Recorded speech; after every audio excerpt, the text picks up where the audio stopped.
Okay. We're ready whenever you're ready, Mr. Chair. All right. 8:31, call this to order. Get a roll call. Miss Anthony?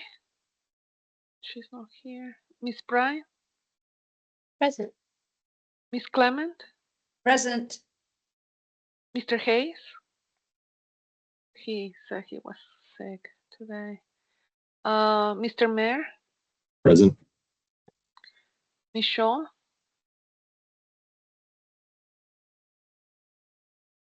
Miss Shaw, can you unmute yourself? Hey, good morning. Good morning, thank you. And Mr. Steve? I am here. All right. We have quorum, Mr. Chair. All right. So, review and approval of minutes from last meeting.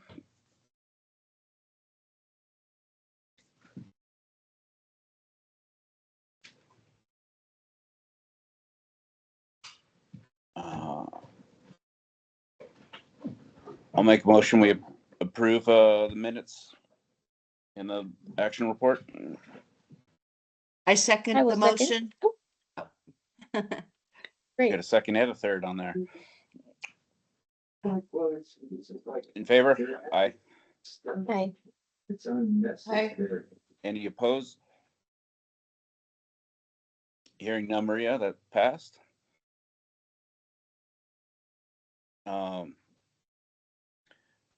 I am going to use the call the audience today. See if there's anyone on the call or on this meeting right now that isn't directly related to the cases on hand.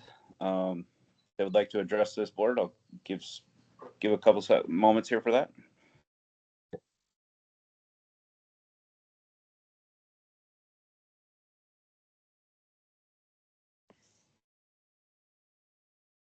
Not seeing any attention on that one, so let's move on.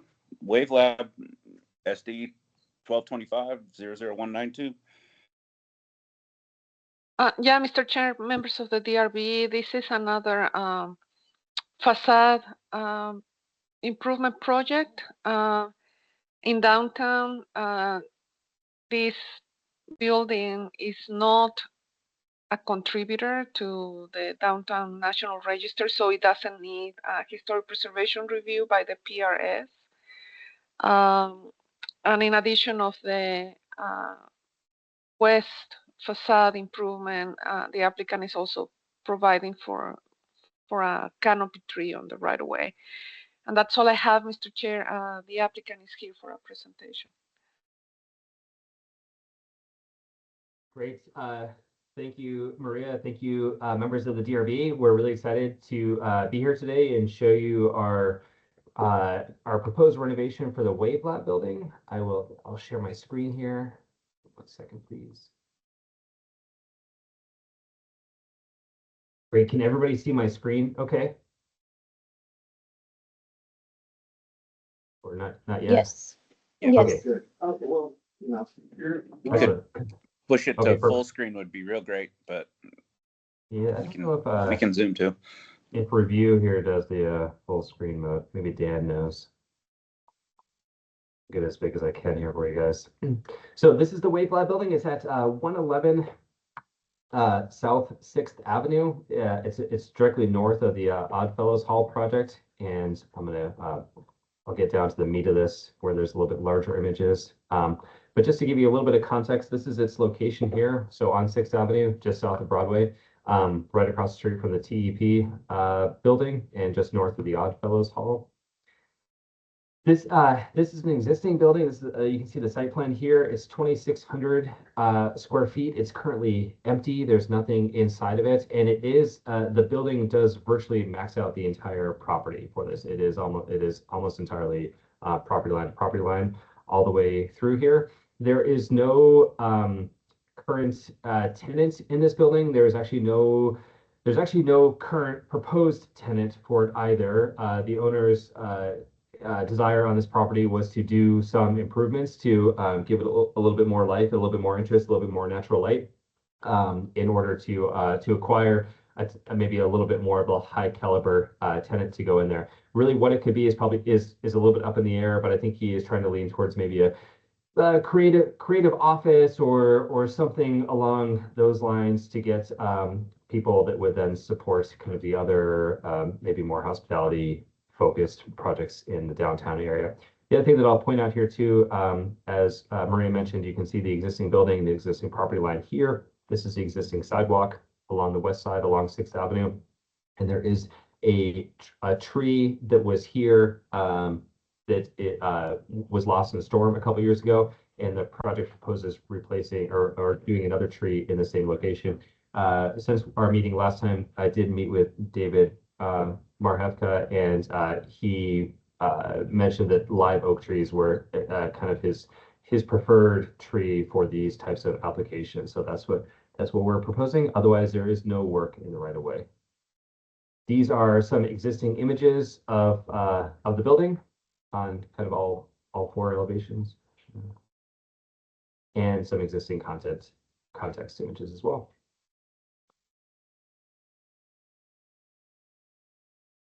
Okay, so this is the existing facade here. As Maria mentioned, it's not a contributing property. It's been, unfortunately, this building has been for some unfortunate renovations over the years, which do include adding on this kind of paneling system on the top portion here, and then the original storefront system that was down here was a brick facade, and it has actually been kind of completely cut up as well too. So to the point, this brick that's in here is actually no longer viable. It doesn't actually do anything that's supporting. You can see we did a little bit of selective demo not long ago. There was a steel beam that was added that goes across the entire length of that west facade there at this point, to make up for the loss of the infills of these walls. There is the brick facade that's above that steel beam is in pretty nice shape, and so is the existing cornice work that's on the very top of the building as well too. And so is actually the stucco and the surrounding 3 sides. So our scope of work is really kind of this west facade only. And so what we're proposing here, I'll zoom in a little bit, is to remove that additional paneling that's on the paneling that was added on the top of this, and then clean up the existing brick that's there. The cornice that's on top is actually in pretty good shape, so we'll do a little bit of minor cleanup work on that as well too. And then to replace that entire western facade with a new facade system in there. So what we're proposing is to actually do you can see the entry to the building would be on the south side here. It is stepped back a little bit, which you'll see in a second, to create a little bit of an entryway into there. And then there's a new glass and steel structure that allows natural light and visibility into and out from the space.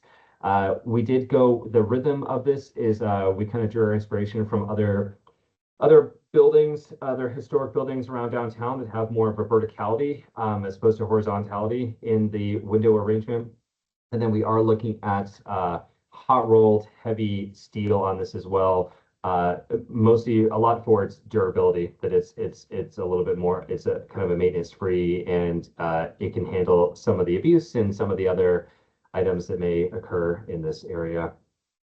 This is the kind of the existing image here. This is sort of our proposed, again, with this rhythm of windows, the entryway that sort of steps back in there. This one as well too. You can see the new entry door that's in here. This would be the existing sidewalk that's here. We're just doing new concrete at the entryway. We've got a small area for a planter as well in that space.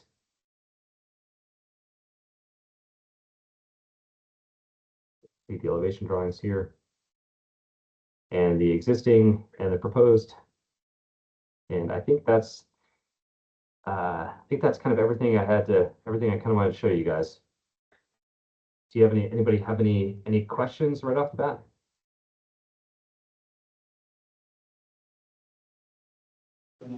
I do. Rick, could you show us Sure. what I think it would be the south facade, the one facing the parking there, but what does that look like? Yep. I can go back to you. So, well, you can see kind of in this existing image here, it is just a stucco facade that's there. It has a little bit of this kind of buttress detail that's on the bottom. And there's actually the stucco's in good shape. The cracks and whatnot were repaired kind of somewhat recently. So our only scope is to actually paint that facade. So we're not doing anything with that. Okay, thank you. Yeah.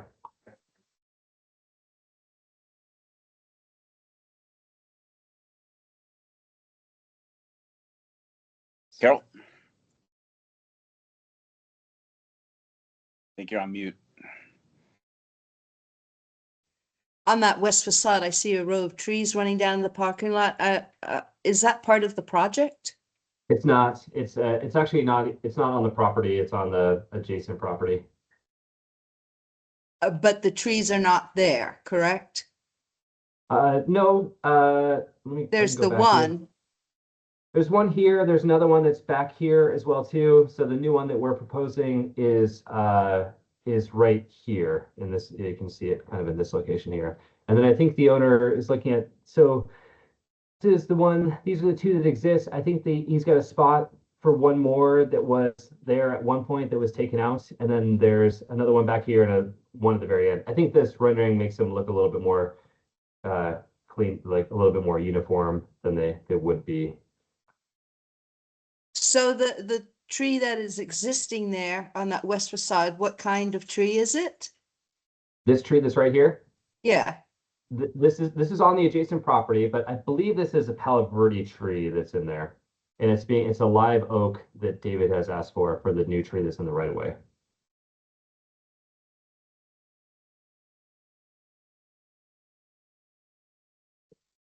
And you don't have plans showing where that live oak goes or the size of the knockout in the concrete for the planter area? So this is the location of that new live oak, and then this is the existing. There's already existing knockout that was Okay. in there. So that we're there's a concrete head that runs around there, and we're just and some brick got infilled on that too. But that brick is just over a sand bed. We'll just remove that and use that same location. And does that area have irrigation going to it?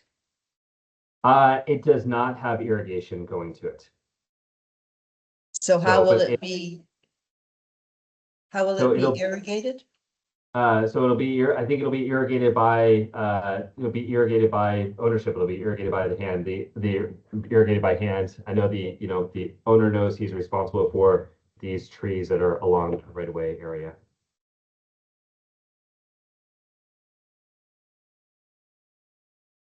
Rick, can you go back to an image, existing condition of that driveway? That would show that spot. Sure. I have a feeling I'm going to make a recommendation when we get to them of if it's all brick between that planter spot where Carol's discussing and the other property that's also owned by this client and that's in the right of way.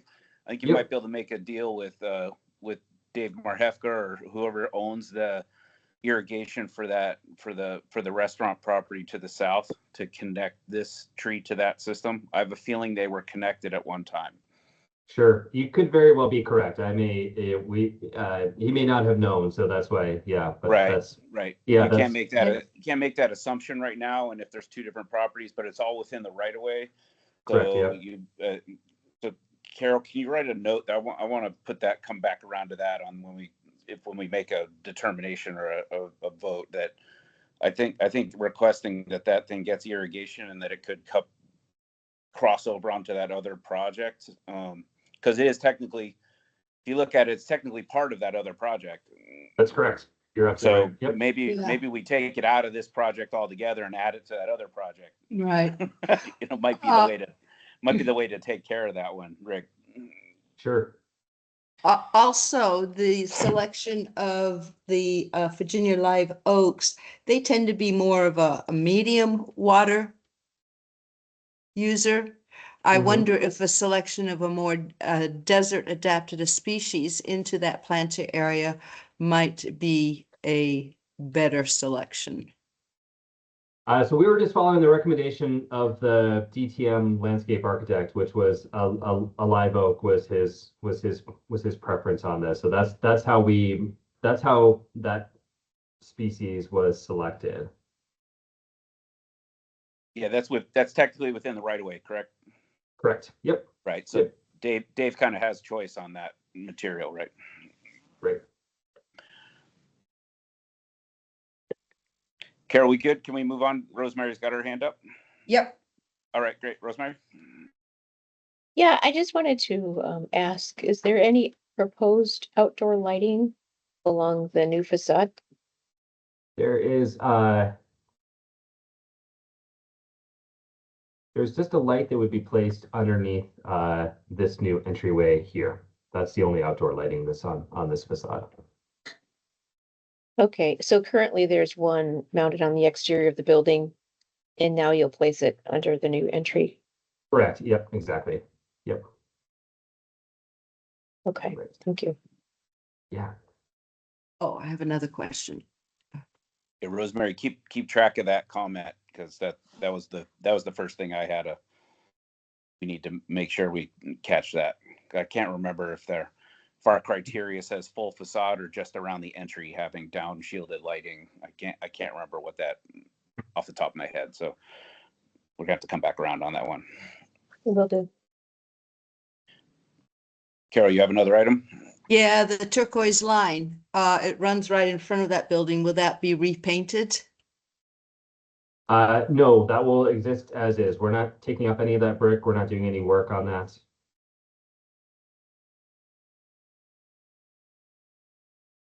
Could we go back to the picture of that Sure. existing? Thank you. Yep.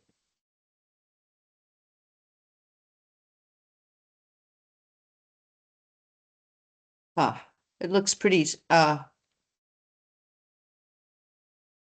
spotty through that brick Mhm. area in particular. Might we want to touch that up as part of this project? Or move it to the next project?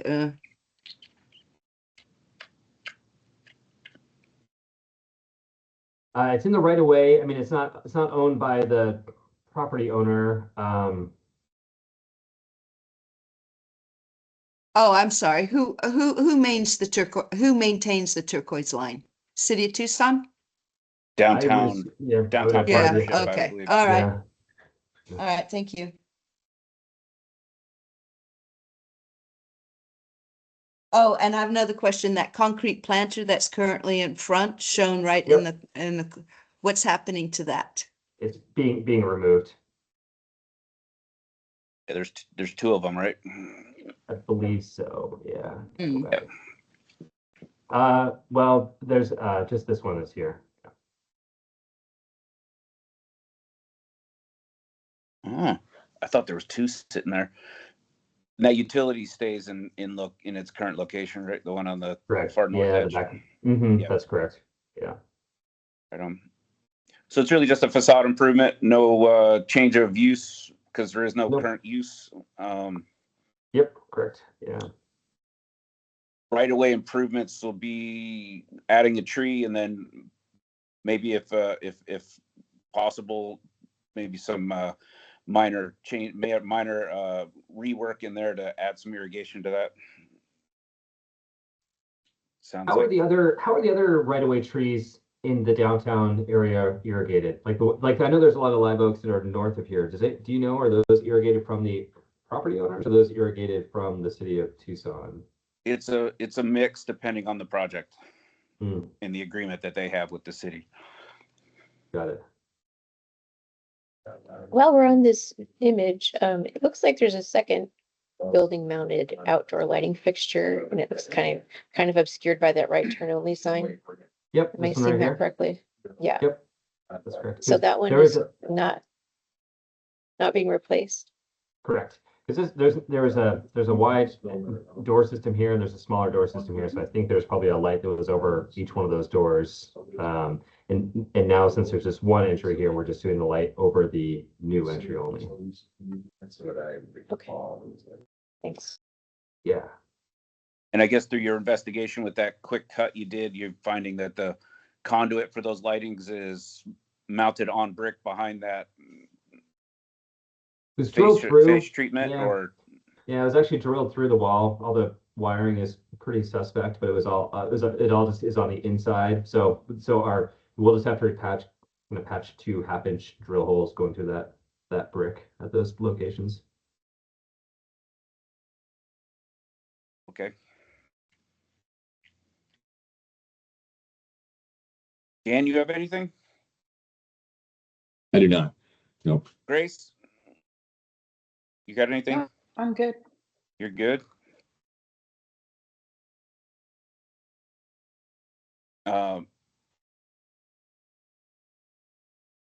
Rick, we got your presentation done. I think we know the project. Maria, let's run through our criteria here real quick. I have a feeling since this one's mostly a facade improvement, we should be able to move through these pretty quickly. Number 1 is for new buildings. About scale, we're not changing the scale of this building. New construction with the prevailing setback, we're not changing new construction. Number 3, new construction shall provide scale defining architectural elements on the first 2 levels. Windows, columns. I think this building's hitting that number. Is there any opposition? It's not really new construction, but new facade. Kind of like the proportions. Looks Yeah. good to me. Looks good to me. I like the rhythm of that front facade. Yeah, and Rick, it does kind of keep that horizontality of that kind of mid-century stuff that seemed like it was heading in that direction. Yeah. Yep. Like it. Commercial frontage shall provide window displays, minimum 50% of the building frontage. We're doing that in spades. It's almost 80% of that frontage is glass. No longer than 50 feet with our architectural relief. I bet you're barely at 50 feet width as it is, right? Yeah, I don't think it's pretty narrow. We got architectural relief called the end of the building. Facade design shall include pedestrian scale down shielded and glare controlled exterior building and window lighting. That's the one that I think we may need to come back to. We have 1 light over just the door, correct?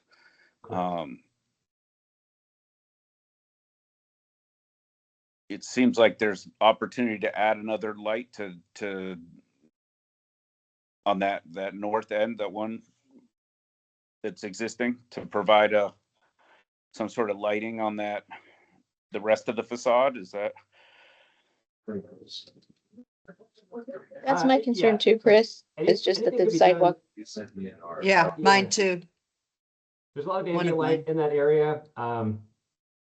I know, I mean, if we want to add that, that's fine. I think the conversations we tend to have with the clients is like, we had a sconce light up there, and then, after the first something downtown Saturday night, that somebody hits it with a bat, and then it's just then it's, that light goes away, and it's kind of a, so that we try to avoid scenarios for those types of things, but if we need to add the light in there, we can certainly add the light in there.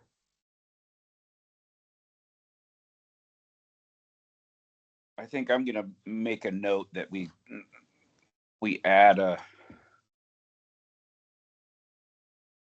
recommendation that an effort to add that light there, depending on Sure. what the light. I think it's pretty high up. It seems like it's about 10, 12 feet, if not higher. Like that's starting to get into anti-vandal heights. It's there currently. Hasn't Sure. been knocked off the wall on a Saturday night yet. That's true. How many years.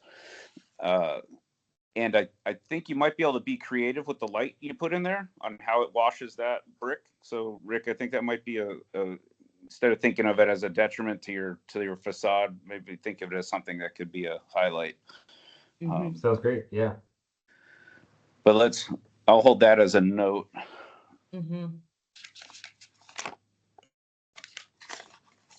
Sorry, I got my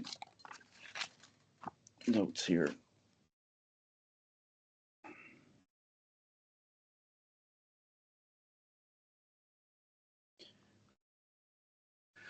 7 is where we're at, I believe. Yep.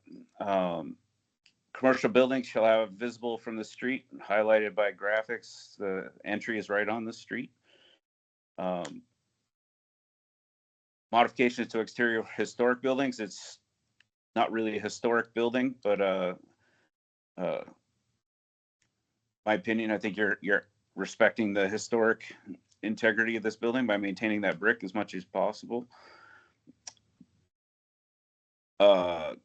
This is not a new building, so to shield adjacent building right of ways from reflected heat and glare, we really can't address that. Vehicular parking areas designed to minimize conflicts with pedestrians.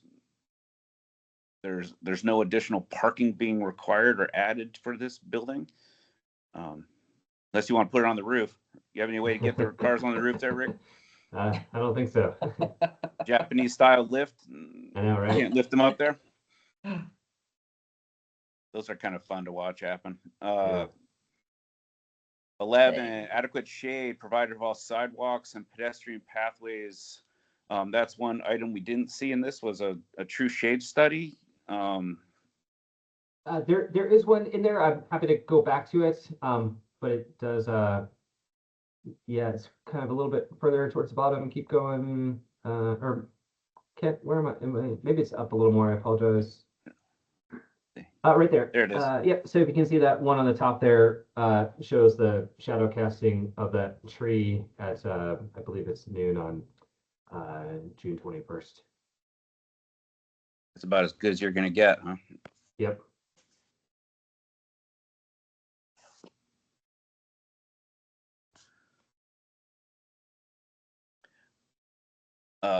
Colors. Seems like you're doing a lot of the new downtown hot rolled steel windows and maintaining the brick. Pretty good with colors. What colors are you changing that kind of gunmetal blue to? Is it going to be a lighter white or on the side on the north south facade? On the existing stucco that's there? Yeah. Yeah, I think it's just a warm white gray kind of color in there. Yep, just. And then the other side is maintaining the mural existing mural. Exactly. Yep. Okay. I don't want my Mr. Miyagi to go anywhere.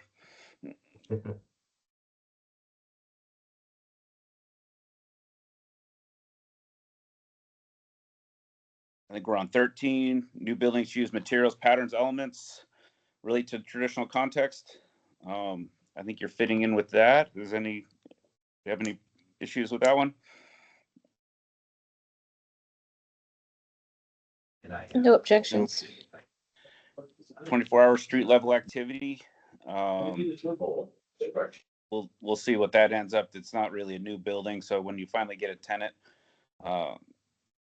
I do appreciate the full glass. Like that's going to engage whatever's going on inside with outside pretty cleanly. Primary public entry is directly accessed from a sidewalk rather than on a street, which it gets that. These ones, vehicular circulation, parking. You don't have those because you don't have any space for them on your project. None proposed. Plaza and open space. We're not creating any new spaces. View sheds. Yeah, and linkages. Those are all for plaza spaces. Streetscape. You've coordinated with the right-of-way landscape architect to kind of stay within where he's headed with street trees, and that shade study showed you had 50% shade, right? Yep.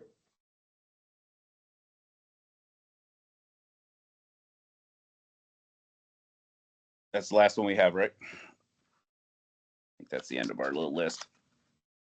So the only note I took was number 6, recommending exploring adding that light on the facade. Do we want to make that a strong request, or it? I think I it think would be good that that side of the building's very dark, you know, at night, there's nothing to light that sidewalk. And while I do appreciate how clean that facade is, Rick, I'm sure you could do something creative and, Sure. you know, yeah, maybe that you sounds do it great. on both ends of the building. So, yeah, I'd like to make Yeah. that recommendation. That sounds great. All right. Does someone want to make this motion or? Well, I have the note about irrigation to that tree, the Oh, right, proposed tree. Yeah, That's just not really So- attached to a number. no, except for streetscape, baby. I was absent at the previous meeting where we reviewed that project. I did review it as part of the LAR. But it looks like there was a tree, a Palo Verde proposed in that same planter as part of the adjacent project. It seems like that one was indicated for irrigation and as part of that project. Is that accurate, Rick? Yeah, I think there is, I think when we looked at it, we saw the irrigation was there, so that, and it was. Okay. So I think that was slam dunk, but to be honest, like we haven't, you know, there could be an irrigation line that's in that existing spot that we're talking about as well for this project. To be honest, we just haven't, we haven't dug it all down there and figured it out. My understanding from David was if we plant the tree, it was ownership's responsibility to maintain that tree. Like that was part of, you know, that was part of the deal with that as well too. So I didn't think there was a specific requirement as to, you know, maintain whether that was irrigation or whether he had to have that hand watered with all the other plants on those patios that have to be taken care of. But my understanding from David was it was up to ownership as long as the tree, as long as they were responsible for it. But I'm not sure. I'm not 100% sure on that either. Mm. I think I'd like to make Carol, as part of this conversation, I think I'd like to make this recommendation that tree is clarified on this plan as it being part of the other project and it's shown for reference. I wouldn't try to mix these two up. You'll get double dipped on it seems like, Rick, right? If it's already shown and provided infrastructure on the other plan set, then it's part of the other plan set, and, you know. Yeah, the tree is technically in the right of way, Right. you know, adjacent to the other property there too. We're just getting the benefit of the shade from this tree that's happening on this project. So that's Correct. sort of where Correct. it's a little bit of a gray. Yeah. Right. So I think maybe just there's a note on there that, you know, it'll be installed and irrigated per that other project. Yeah, that sounds great. Yeah, The because, caveat to that is what happens if that other project doesn't happen? right. That was a little tricky, but you know, and I know there's not a great way to do this, but like it's the same. I think as everybody knows, it's the same ownership. Like the Right. gentleman that owns all this across here. So that's why I think when we had originally submitted this to Maria, I think we actually were you know kind of erroneously trying to run the DRB as both of these projects together, and then it got split up because they were separate permits for obvious reasons. But for what it's worth, from our end, we've been developing and doing all the work sort of on both of these projects concurrently. So. But you know, I know that you know, I know you never know what can happen, but I don't think there's any reason that both these things aren't going forward. Hey, Carol, how about this? If we're talking about this tree, that the note we add to this, it would be that tree is technically part of the other project, but this project is on the hook for it if the southern project gets paused or delayed and this project goes first. Okay, still don't have a clear understanding. I don't like the idea of the owner hand watering a street tree. No, The- and Yeah, I it's think, not gonna happen. Most Rick, likely, that sorry. little utility on the very north edge of the north corner, that's a small backflow preventer, isn't it? Correct. Yep. So I think there's if someone was being crafty or understanding what was going on with that utility, there's water available to be potentially extended to that tree. 100%. If, And Does that help, there- Carol? if there's not already there, you know, so yeah. right. I mean, it was irrigated at one point by something, right? I mean, Absolutely. Yeah, Yeah. well. Yeah, I Whether- don't like the idea of a tree going in hand watered. I think we should somehow require it yeah, connected that's to an existing, an irrigation system. that's where I was kind of headed, Carol, was that if adding toward that tree either, you know, it's clarified that it's technically part of that southern project, but if that southern project goes on hold, that this project would be required On the to hook. install and irrigate it, or would be, you know, we would recommend that this project install and irrigate it. That sounds good. Yeah. Okay.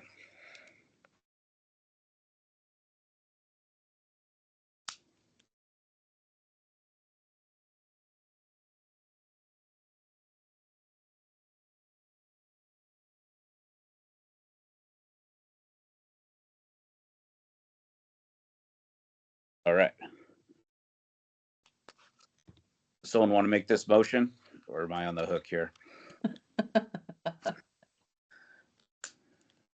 I'll take it. Thank you, Uh, Chris. Maria, you ready? Or you're just going to take it off of the transcript? Oh, I do both. I still do okay. the old handwriting notes and the There you transcript. go.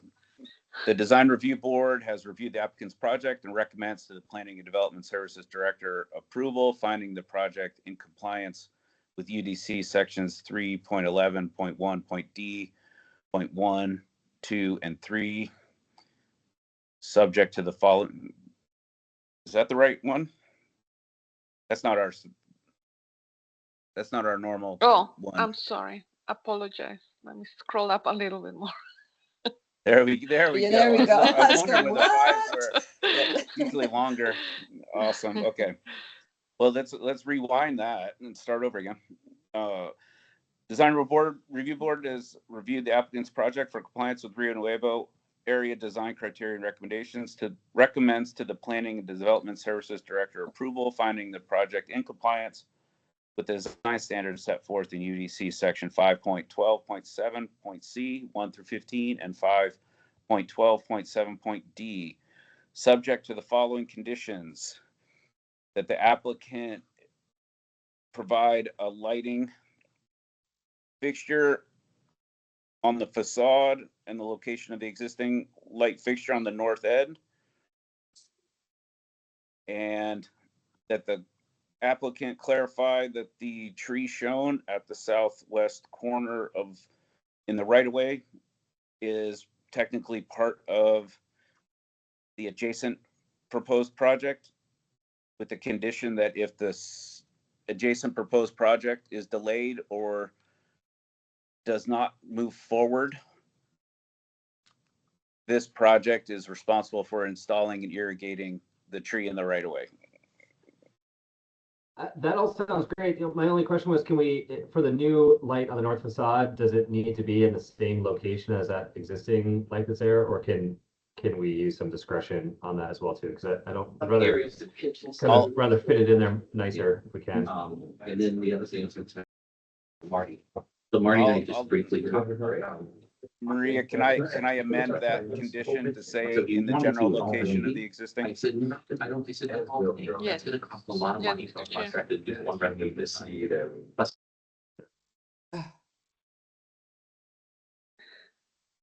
Maria, did you catch that? Yes, I did, Mr. Chair. So I amended that condition to say in the general location. Is that any other discussion by the board? Thank you, pass. No, I think that covers it.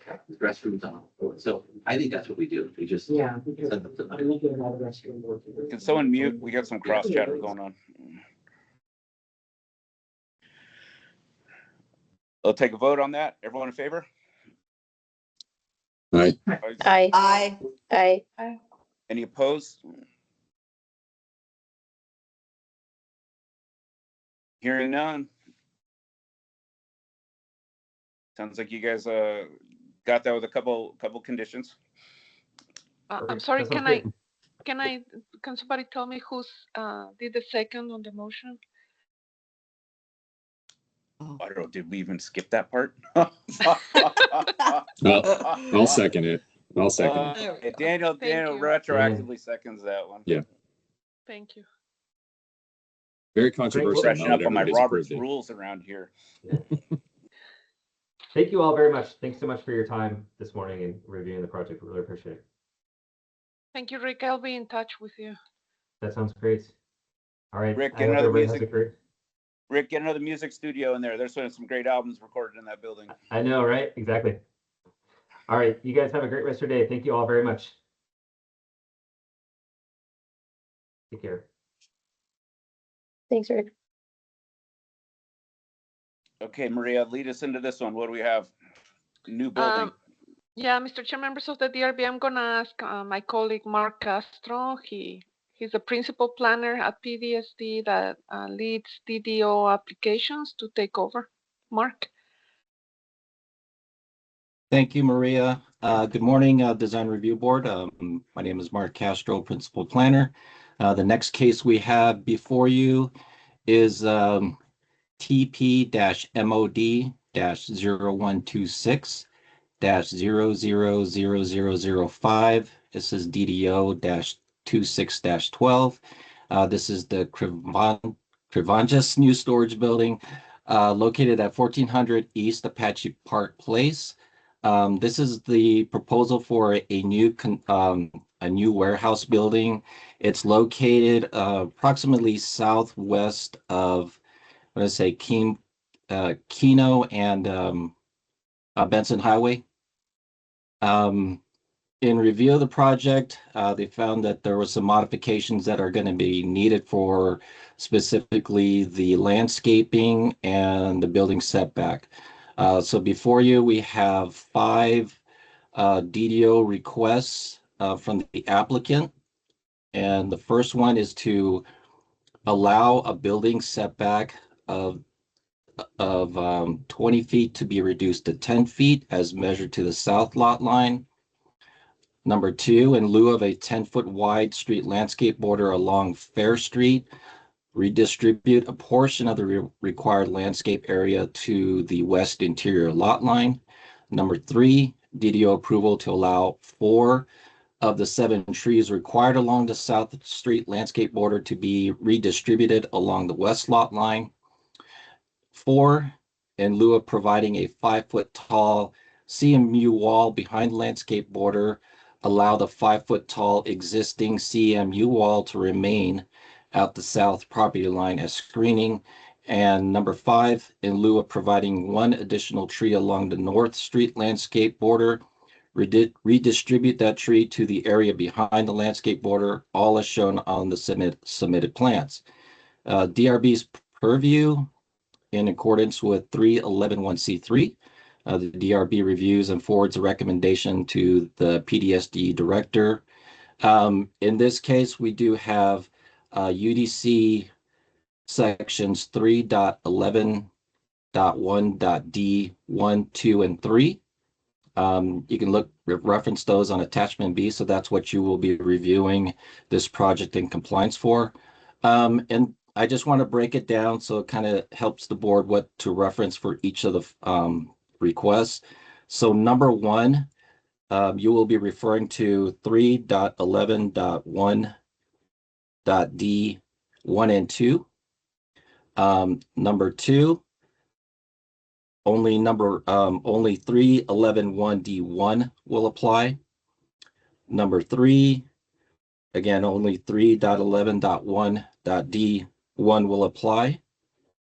Number 4, 3.11.1.D1 and 3. And then finally, number 5, 3.11.1.D.1. This concludes my presentation. I'll be available if there's any questions for me.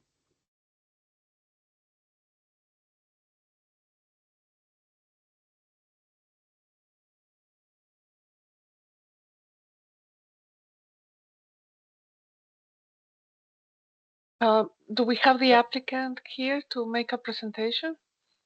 Yes, my name is Jason with Grenier Engineering. I can give a project overview. So feel free to share your screen, Jason. All right. Like I said, my name is Jason Morris. I'm with Grenier Engineering. We're helping this property owner do the proposed development. We also have Karen and Riaz from Novak Environmental here who are doing the landscape architecture for the project. And Eric Hutchins, who is the contractor working with the owner, he will be acting as the owner representative. So a quick overview of the proposed project site. This is located, as Mark said, near Benson Highway. Campbell is just a little bit off to our east over here. This is an industrial subdivision off of East Apache Park Place. The project site is located in this area. If you guys can see my cursor circling it, it's currently being used as outdoor industrial storage. The owner would like to turn that into indoor industrial storage. So we are proposing and my PDFs. We are proposing a pre-engineered metal building on the site. The particular elements that the owner is large electrical equipment. So a lot of this stuff is loaded and offloaded via WB40 semis. So we needed to put a building on the site and provide a drive-through for WB40 semis so that they could load and offload their equipment. We have a vehicular use area that we are proposing to be gravel over a geogrid system to keep it in place to allow perviousness of rainwater runoff. And then we were also required by site engineering to provide first flush retention basins for the 2 discharge locations from the site. Do you have anything more to add to that, Eric, as far as an overview of the proposed project? No, I think that's good. So it's the building itself is going to be a pre-engineered metal building, 25-foot high max at its peak. The drainage is such that we'll have the peak of the building will be roughly halfway up from the north-south direction. And that's basically what we are proposing, is to converting this into an indoor storage facility.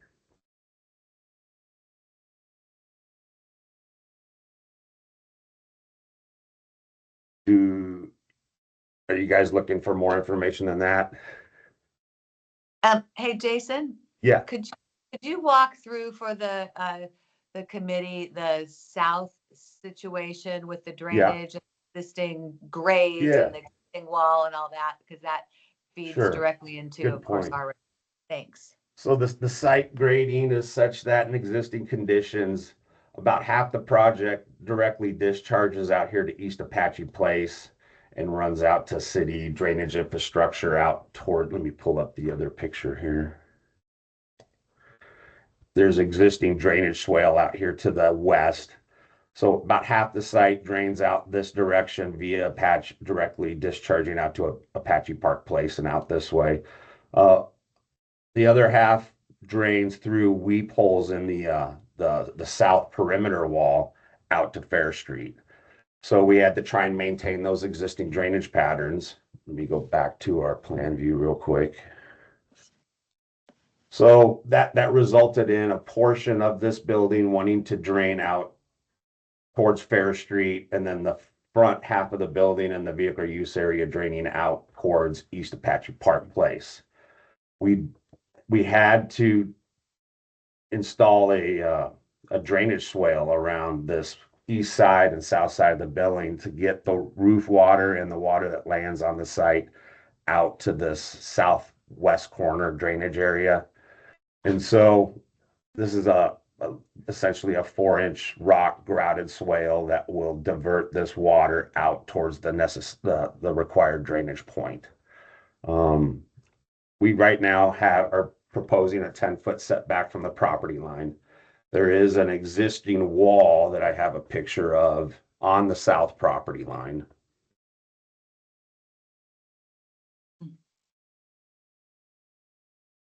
This is a view of that wall from Fair Street, which is the bounding street to our south. I noticed the notes talked about this wall being an existing 5-foot wall. I actually went out and measured it, and it's closer to 7 to 7.5 foot tall wall. And it's almost 10 feet above the actual Fair Street elevation.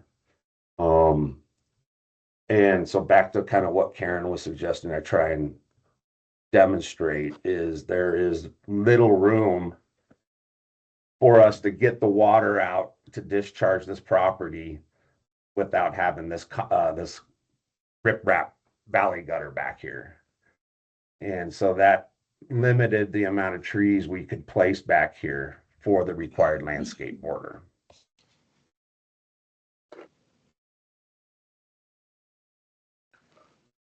Great. Jason, thanks. That's, I think, what we needed you to explain. So Okay. thanks. There's existing landscaping up on Apache Park Place. We will be maintaining all of that with the exception of cutting in our new driveways. And then we do have a landscape plan that we'll go over here in a bit that proposes all the required vehicular use landscaping. And that's essentially the gist of the proposed project. I have one quick question, Jason, if I can Okay. interject here before you Sure. guys move on to landscape. Can you discuss a little bit why there's the amount of riprap you have exterior of that wall, if that's off property? Sure, yeah. Is there a requirement from Steep. DSD to riprap Yeah, that? Or that's exactly what it was. Let me pull up a picture of that as well. So being that the property line is here at this wall, DSD noticed that there is this, I call it a caliche kind of little berm here on the outside of this wall. They noted that it was steeper than 1-to-1 slopes and said that it had to be protected per soils report recommendations, which is a grouted riprap slope out there. We probably will be going to try and identify via a soils report addendum stating that this might be stable as it is. When I was out there, I had to kick it pretty hard to knock it down. But that is the reason for showing the riprap on the outside of the project that you see down here. This is just a valley gutter, not a valley gutter, it's a grouted riprap swale. And they required that to be riprap in an effort to kind of slow down the time of concentration for these retention basins to infiltrate as much as possible. Sir, may I ask, do you have an actual grading drainage plan we could I do, quickly look yeah. at? Yep. Yeah, let's look at that before we move on to landscaping. Thank you. Oh, thank you. So this is where you can kind of see the grades. This Could is you where zoom in more and Sure. Is there a Thank you. specific- Yeah, so I can actually read it? fair Thank you. enough. Okay, Front half of the building will drain out to the vehicular use area, and we will retain water in this harvesting basin out in the front before it's weired out through a spillway into Apache Park Place. okay. Could you show me top of slope and bottom of slope for that harvesting basin? Are they the two dashed lines? Am I reading it correctly? Okay. The top of basin is essentially what you see is kind of this dark line here. Okay, This is pretty much the limits of the top of basin. And then this shaded line here is the bottom of the basin. And we Thank got you. it at 3-to-1 slope. So okay. there should be plenty of opportunity for infiltration there. And the parking lot I see on that side, or the driveway, I should say, is all sloped towards that at between 2%, 3% slopes. You got it, yes. Okay, And the We- driveway itself, we're proposing it to be gravel over a geogrid Yeah. system to further promote infiltration. good. And then let's move down the sides of the building. And then here's the west side. This is the other discharge point for drainage. So this is our second retention basin. We have, in order to get our retention volumes, we do have some grouted riprap side slopes on this. We wanted to make the bottom as wide as possible for infiltration purposes and for planting purposes. So how deep is that basin? What's the depth? We got it at 9 inches right now. And side slopes are what? These are little 1-to-1 side slopes. 1-to-1 Yeah, grouted, you got it. 1-to-1. And then what's happening between the building and the top of basin in that area? Yeah, right. This is just sloped away at 5%. At 5%. Okay. Yeah. We want to make Okay. sure we don't have standing water up against our building. Of course. All right. And the other side of the building Thank you. is, okay.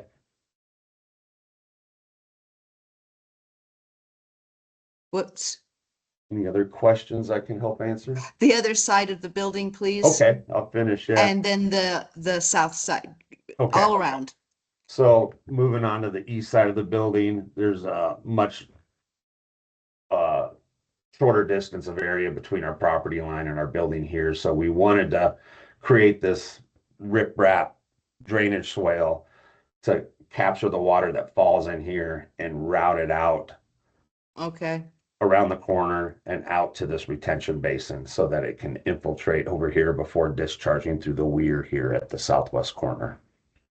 And what is the depth of that basin? And then what's the top of that weir? What's your difference between how much water do you gonna get in there? It's not a lot. The flow line of this basin's, about, as you see at this particular location, in 8.34. Our FFE of our building's a 9.7. So again, we promoted the 5% slope away from the building towards this riprap drainage swale. It's, less than a Okay. foot. Yeah. And then what's the top of the overflow, the top of the weir there? What is that elevation? Elevation that comes into the basin, and when we get to that 9-inch depth, so the bottom of the basin is a 7.13. Our weir is roughly 9 inches above that. So when it gets to that 9-inch depth, Okay. it'll weir out and go through the weep holes in the wall that occur right here.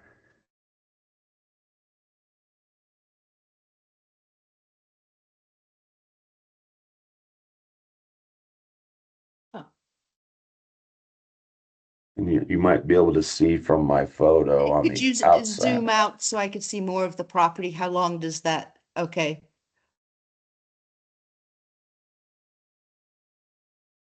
Oh, show me where the weep holes are in the wall again. Sorry, I really want to understand they're this. right here off the southwest corner, and I can show you the outside from Fair Street where they are here. Yes, please. Yeah.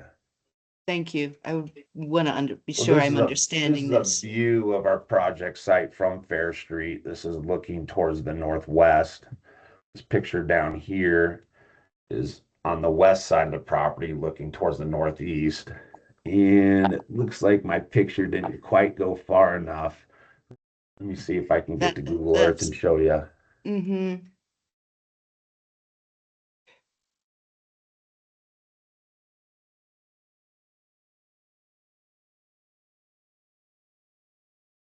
So here's our project site again over here. These are the drainage weep holes that southwestern portion of our site will drain out to Fair Street as it does today. Okay. And there is no existing vegetation in that area. No, it's Okay. just this multi-use path and this roughly 7 to 7.5 foot tall screen wall at the property line. Okay. Thank you very much. Sure.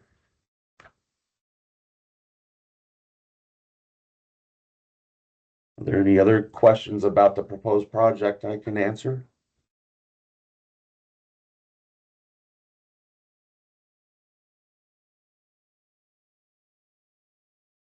anxious to see the landscape plan.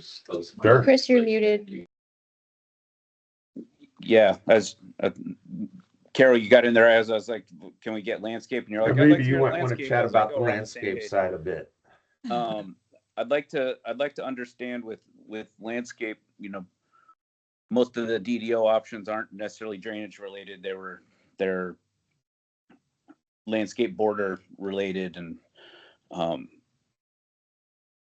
so I figured landscape's going to pick up what the changes are and where they're being redistributed to, and reasoning behind redistribution needs. Sure. Hi, I'm Riaz Novak. So the project required landscape borders on the north property line and on the south property line. The north property line's landscape was existing with some changes as a result of the new gates. The wall is existing, but areas will be removed and other areas will be filled in. For the most part, the trees that are there will be kept that aren't taken during the construction process. And then we'll need to add shrubs to get the 50% coverage. That buffer yard is one tree short. I located that tree inside the wall because outside the wall there's an underground electrical line, and also it benefits from the harvested water if it's inside the basin, and will grow much better. And that area is about one of the areas where I think the driveway is being removed. So it's filling in a gap for the trees that are there. Correct. Riaz. There's one yeah. existing driveway into this site, and we will be filling that in lieu of these two new driveways. Okay. Got it. Sorry. Can you repeat that, Jason? I was just verifying what you said about the existing driveway that existed right here. Okay. And we'll be filling that in lieu of these two new driveways so the trucks can have a drive through here. But yeah, this is the area where that existing driveway apron is located. Got it. Yeah, so that the tree in the basin will infill the gap from the old driveway. On the south side, there's also a buffer yard that required 7 trees. Because of the space limitation and the slope, I did put 3 trees along that facade to try and break up the facade. They're smaller trees, the buckeyes, Mexican buckeyes, and then the 4 remaining trees moved into the basin on the west property line, just so they'll have space to grow and can also use the water that's going to be there.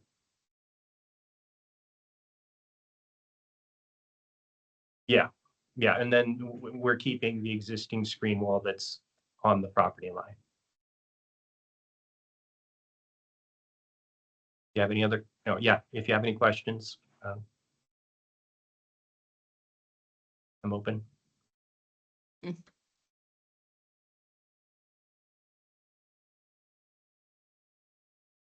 I think just to wrap up what Ria says is we're limited space.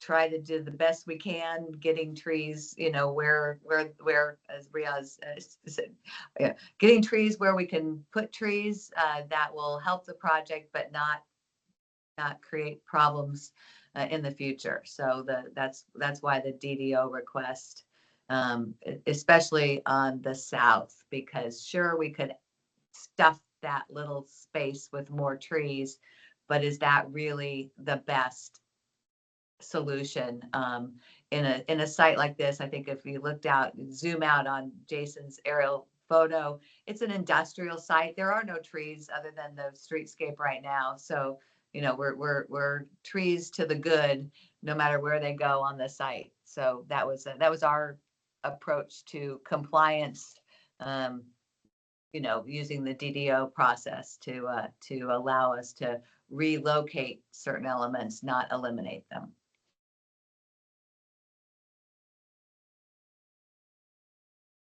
So I'm gonna, Grace, do you have something? Yeah. So it seems as though my perception is that we're building sort of farther south than is allowable by code, and a significant portion of what should be a landscape buffer there is going to be that riprap swale that was described, which I think is paved riprap. So I think the requirements of our review are in part to look at what's causing this requirement. Why do we need to reduce that setback? So I'd just like if the applicant could speak to that a little bit, what the rationale for creating such a narrow space along the south is. Yeah, good. The resultant of the reduced setback is, we needed to get our maneuverability for our semi trucks to come through this vehicular use area and provide the required first flush water harvesting retention up here. And it really limited the available room on this relatively narrow site in the north-south direction. And so that's why we have the building shoved 10 feet further south than the zone 20-foot building setback. Does that answer your question? Yeah, just I mean, from a devil's advocate perspective, but why not create a building that's 10 feet shorter? Yeah. Maybe Yeah, or also there's options. There's options within that first flush area to design that in a different way. Like, is this an owner? I guess what Grace, what you're getting at, is this an owner created situation, or is this a site created situation, or a code created situation that's pinching you to a corner, right? You're making a choice to put this size of a building on this site, right? Yep.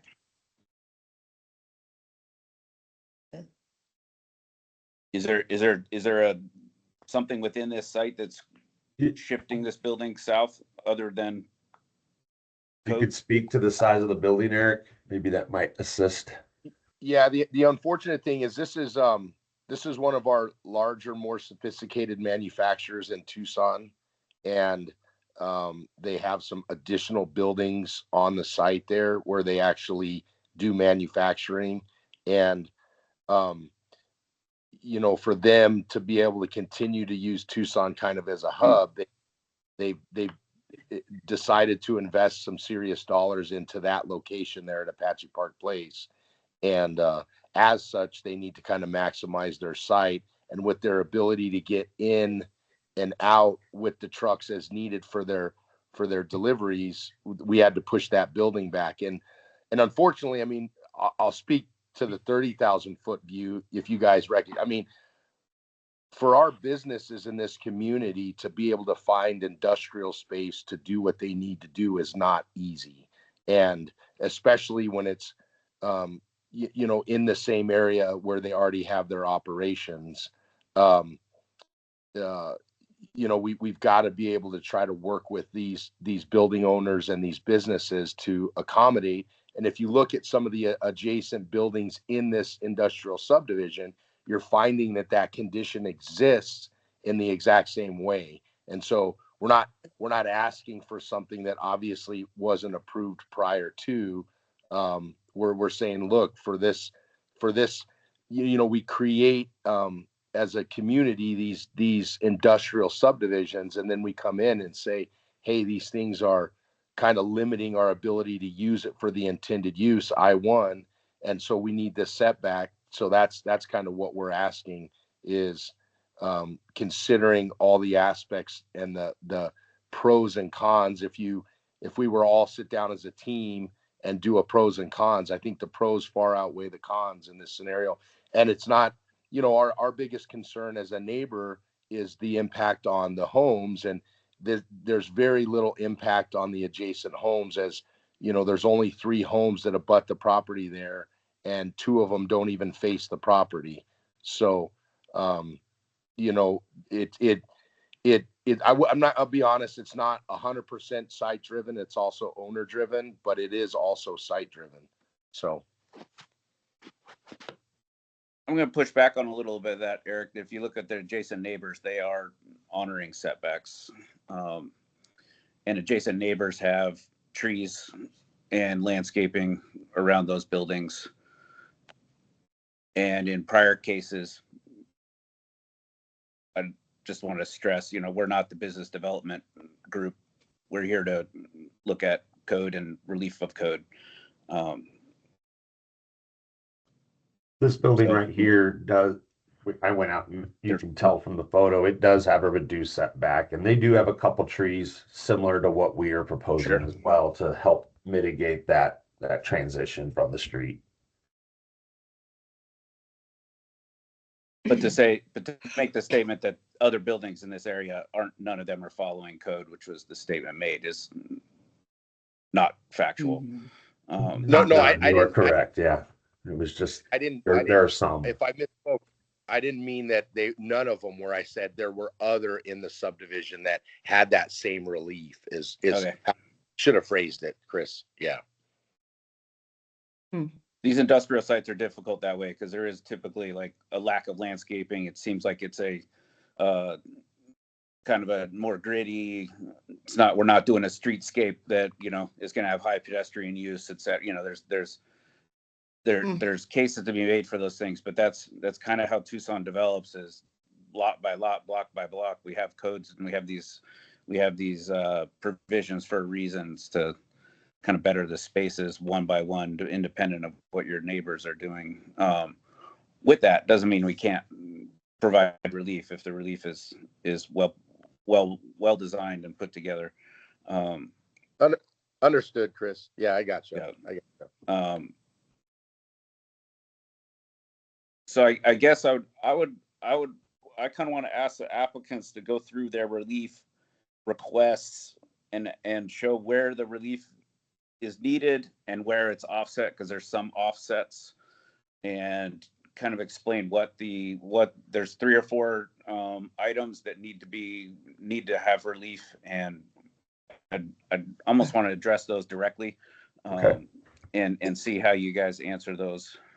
So we've got Carol. Before we go there, Carol's got one point. Yeah, I just want to ask a question. Your building is a modular built building, correct? And if so, what are the modular sizes, the unit sizes that go up?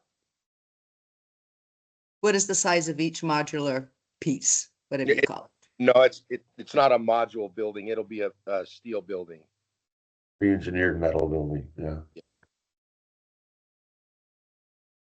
Okay. Well, I just want to say, it seems like the building, I understand the need to maximize the building, but in this case, at what price are we paying to maximize that building? If that building was made 10 foot shorter, that would provide ample room on the south side to provide shade trees along that existing multi-use path. A shade is very important in our desert environment, as we all know. But let's go through our points as Chris suggested. Yeah, because I think Carol, the point there this applicant's trying to make is, I see in here there's a lot of offsetting and shifting, right? And that's allowable, and there's ways to make that happen and provide relief. So let's run through these and see if it's kind of a one-to-one, like, yeah, they're still trying to meet, like let's figure that out without understood, really zeroed in just on these items.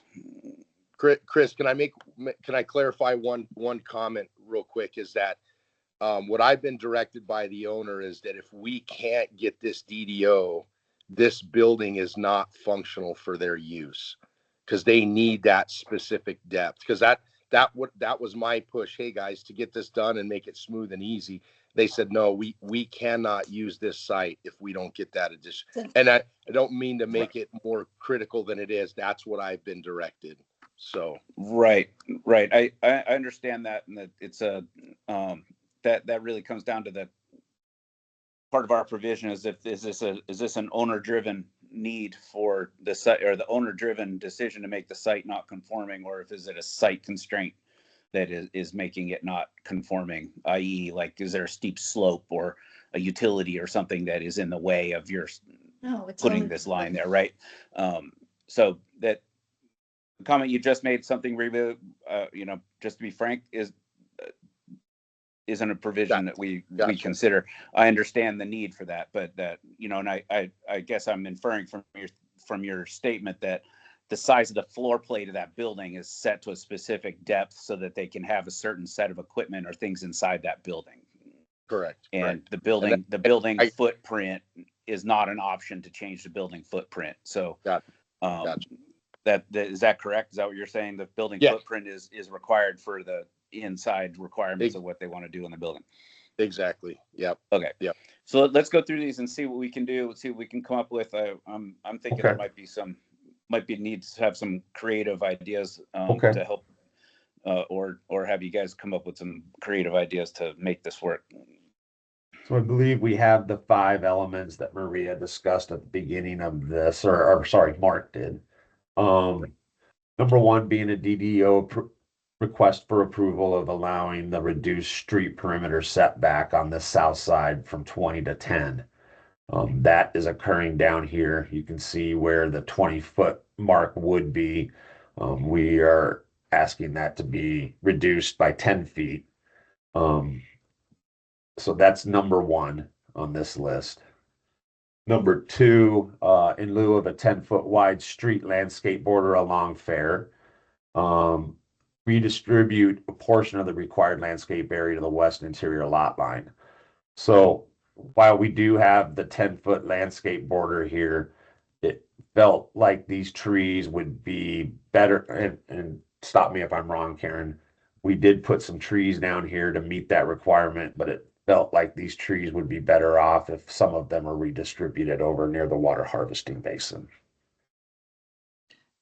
Right. Okay. Yeah, and also, and I think it's probably coming up, the existing wall on the property line, there's 2 components of landscape border and screening, obviously, in the city landscape code. The landscape border talks about the trees, that sort of thing. The screening talks about a wall, and this goes back to, there's an existing 7-foot wall on the property line, and a DDO request to keep something like that in place rather than, and I think it also retains a little bit. I don't think removing that wall is an option, but relocating that or duplicating it 10 feet in, where now you've got a request, if the building goes where it's going to go, or where it's proposed, at 10 feet, you have a building wall there. So DDO for the wall, I think, remains no that matter one's coming what. up. That's number 4. Yeah. Right. I jumped over, but then beyond that, it's just a matter of trying to, do the best we can for the plants. And to Carol's point on the shade, a 7-foot wall and a landscape border and trees behind it, and none of those trees are going to provide shade on that path. They're to the north side of the path anyway. Our sun angle throws shade to the north, so you're not, that while noted that we want shaded paths, I don't see any way that this project is going to provide any shade to that path. All right, thank you, Karen. Let me go back to our list here, Chris. Yeah, and I think the last one's that tree on the north side, So we right? kind of talked about this DDO approval these kind of go hand in hand. So we talked about relocating. I think there's really like only 3 DDOs here. We kind of split them up a little bit. But yeah, relocating some of these out to the west side is number 3. Number 4, in lieu of providing a 5-foot tall CMU wall. So typically these street landscape screens occur behind the landscape border. We do have this slope condition out here that in an existing 7-foot screen wall out here that kind of would make that difficult on us. And so we proposing to leave that existing masonry screen wall that you saw in the previous picture that I had up, on the outside of the border as opposed on the inside. Number 5 is the missing tree from this landscape border to be located just inside the behind the wall in the harvesting basin to give us the required number here along the frontage. So I think this is the quickest and easy one to start with. This tree can't be located in that existing border because you have utility conflict. Correct. I hear that. Okay.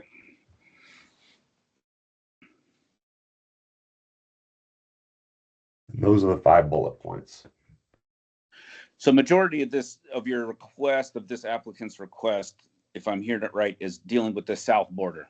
It's reducing the width. I would agree with that. Yeah. Reducing the width, shifting trees, and maintaining a wall that is an existing wall. Agreed.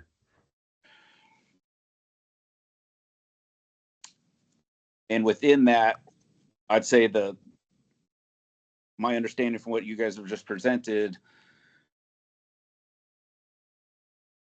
your kind of remedy for that is shifting required trees to more of an open space on the western side, which ultimately I think is I mean, for shade, Carol, that's probably the best spot they could shift on because it's going to provide afternoon shade on the side of that building.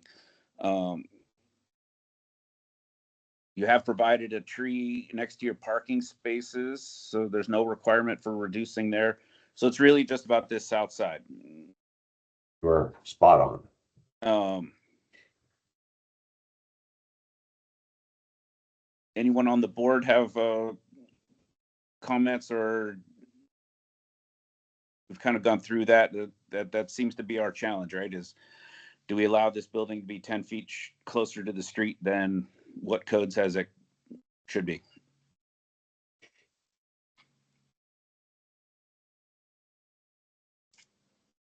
And those are Mexican buckeye, you said? Those 3 small trees along the south side? Yes.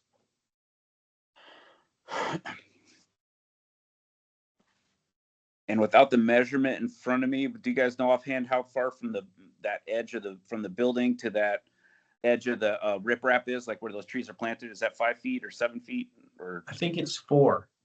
4 feet?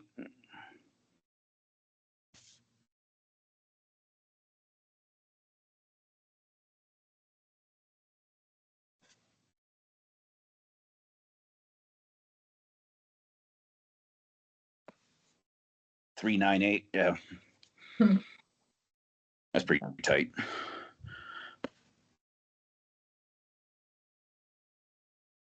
And you have a little offset from that existing wall to accommodate the footer, correct?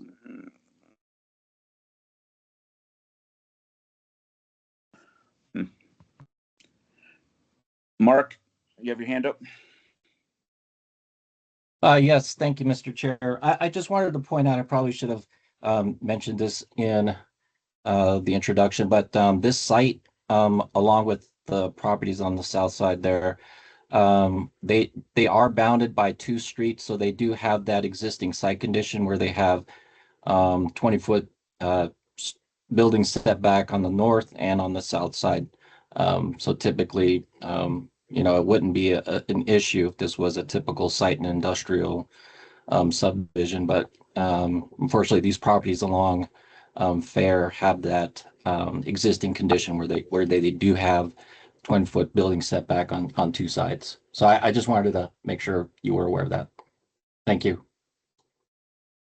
Mark, I have a quick question that's in my head. Is that building setback on the south side, is there any, that's a building lot line setback. Is there any on the development services zoning side? Is there any challenges to the height versus that setback height of the building? Are you guys still working through that, or are we doing this first?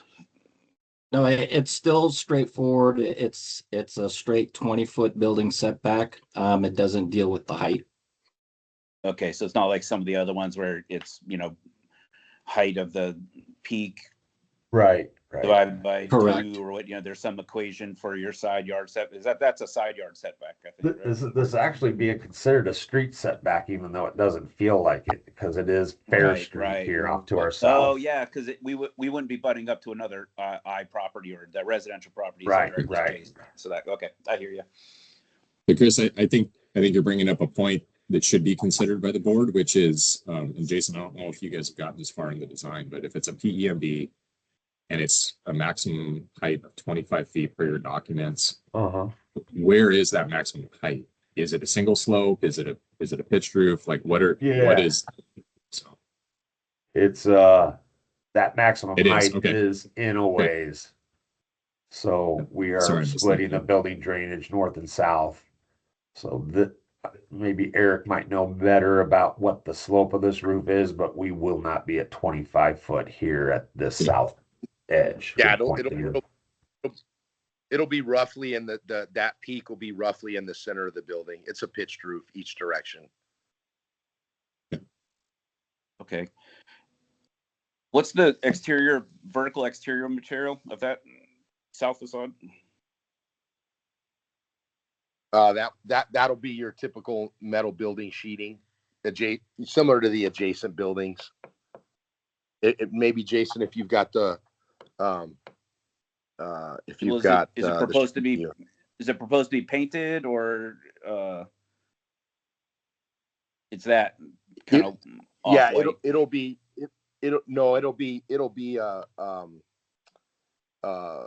a pre-painted metal panel that comes from, like, let's say Mueller buildings, whatever those standard colors are, like a tan or a rose or something, desert rose or something like that. Okay. I have a question. When we've reviewed projects like this in the past, we usually see building information like elevations, we see building dimensions. I don't really see any of that here. Isn't that something that should be required with the submittal? I'll find out.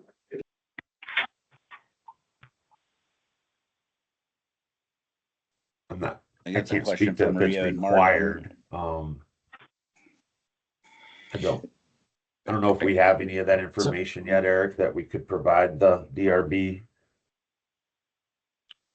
We haven't started designing the building. Kind of to echo my previous statement, like if this doesn't get approved, we're not going to move forward with the design. Gotcha.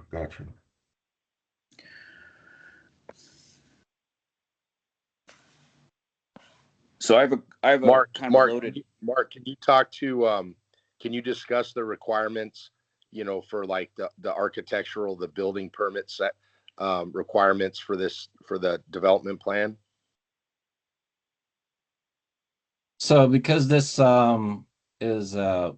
submittal came in as a development package, so we typically don't require elevation drawings, construction details with the development package until development packages is completed, and then they apply for building permits. That's when you're going to see the architectural drawings and construction details. So in this case, because we're really just talking about, this is just a landscaping and one building setback, but because the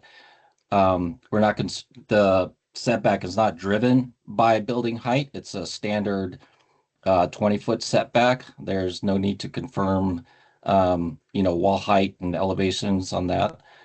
So we're really just looking at landscaping. And again, like the building setback standard is 20 feet. So hopefully that answers the question. I'm going to ask the design team a little bit of a loaded question. Is the riprap drainage swales that ring this building, especially on the east and the south side, are they the only option for moving water around this building within that 10-foot section? Has this project team explored other options, maybe considering below grade or piping this water out of here to not pinch that space? Sure, I did explore that. Once you start dropping this stuff down catch basins, say, in incremental locations along here, and then you would have a storm drain pipe running through here. It would be fairly deep when we get to coming over to this 9-inch deep basin over here, and probably would not daylight. And we felt like the encumbrance of a storm drain pipe probably would be no more beneficial than this riprap drainage swale. Right. Would there be an option to gutter these 1, 2, 3, 4 down roof drains at height and have it dispel at the southwest corner? That's a possibility. Was that explored? That could possibly reduce the width of this required drainage channel a bit. I mean, it's only 4 feet wide right now. Wouldn't that remove that drainage channel? Well, this drainage channel is to help convey water out from the site. You know, you're supposed to have Right. a conveyance for drainage when you're within 10 feet of a building. But it wouldn't have to be, it wouldn't be required to be a riprap, 10-inch deep grouted riprap swale, right? What I'm getting at, I guess the angle I'm heading towards is if there's less water that would fall in there, we wouldn't be dealing with the roof water in the situation that you're talking about, but there's still going to be rainwater that falls in here that needs to get conveyed out of there. Correct, but that volume of that water would be significantly less and at significantly less velocity. Sure. I.e., probably allowing not velocity, but quantity for sure. Yeah. Yeah, and allowing the space to potentially not be hard armored, i.e., allowing room for additional trees or pulling these trees back here is where you get. Yeah. That's something that could be explored possibly. Yeah, we dove into it and felt like this was our best way, but that is an option out there that, you know, if we have to, we could look into that a bit more if it would help benefit this project. Yeah. I'm my personal thoughts are that if we're in a condition where this is owner-driven condition, really, the size of the building is driving this condition, that every option available needs to be explored before we go for a DDO. So there needs to be 7 trees back here, Karen. Is that correct? There's supposed to be 7 along that line, right? Yeah, no, if there were more space to plant trees, and Jason, we've done this on other projects, even in the bottom of a swale, if it wasn't, you know, just fully grouted. Yeah, if we could relocate all the required trees back into that landscape border. What is the spacing requirement? Pardon? There's no hard and fast space. There's no hard and fast space requirement. It's driven by the species and, you know, professional judgment, and but there is a total number of tree requirement. And so, yeah, I mean, clearly, if it does feel like we could stack these back here. No, that would be the primary, you know, it was twofold, you know, kind of getting them out here to where there's water harvesting and the space problem. But it feels like if that's a big hang up, it feels like there could be room for 7 trees back here. I think, again, if that lets the committee feel better about and be able to approve the DDO on the building setback, which is really driving everything, right? That would certainly be accomplished. I would add that if you know, we need to circle back on that.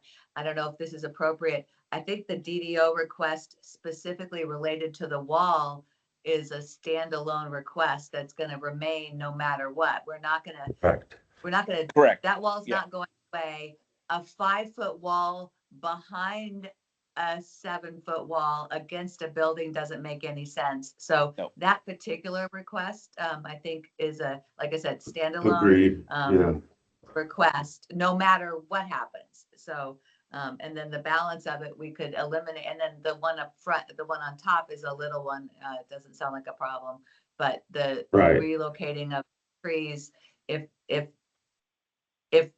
you know, Jason, you and Eric can sort out the drainage questions and reduce the water to allow us to slide them back around, that'd be great.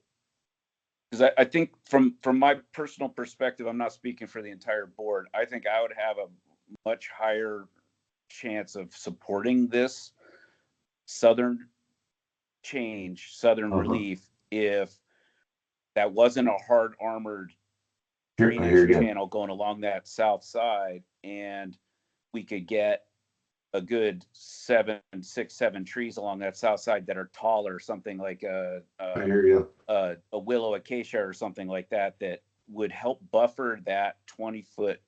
It's going to be a 20-foot facade along that side. That's 10 foot closer to the property line than all the other buildings or directly adjacent neighbors.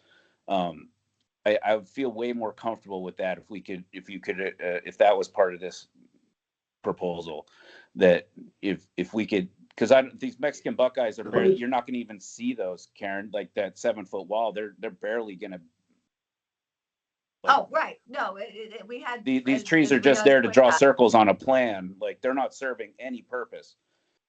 Well, they're serving, you know, they're serving the world, but no, I mean, we have if we only had a 4-foot space to plant, right. We were trying to pick a tree that would not, you know, that was appropriate for a tiny space. But no, I absolutely, yeah. A row of oleander would have been a better choice along that edge, probably. Okay, so in our office, you don't get to plant oleander. Right. That's a commentary. That's not an official position. I understand. No, yeah, we could have put, you know, Arizona rosewoods. We could other things to go in there, but I appreciate those comments. Yeah, we're just trying to do the best with what we had. So I'm going to address the board. I think we could go back to it's a very limited number of within these code sections that we look at. It shows a whole lot more, but we only look at number 1 or number 4 or number 5 on those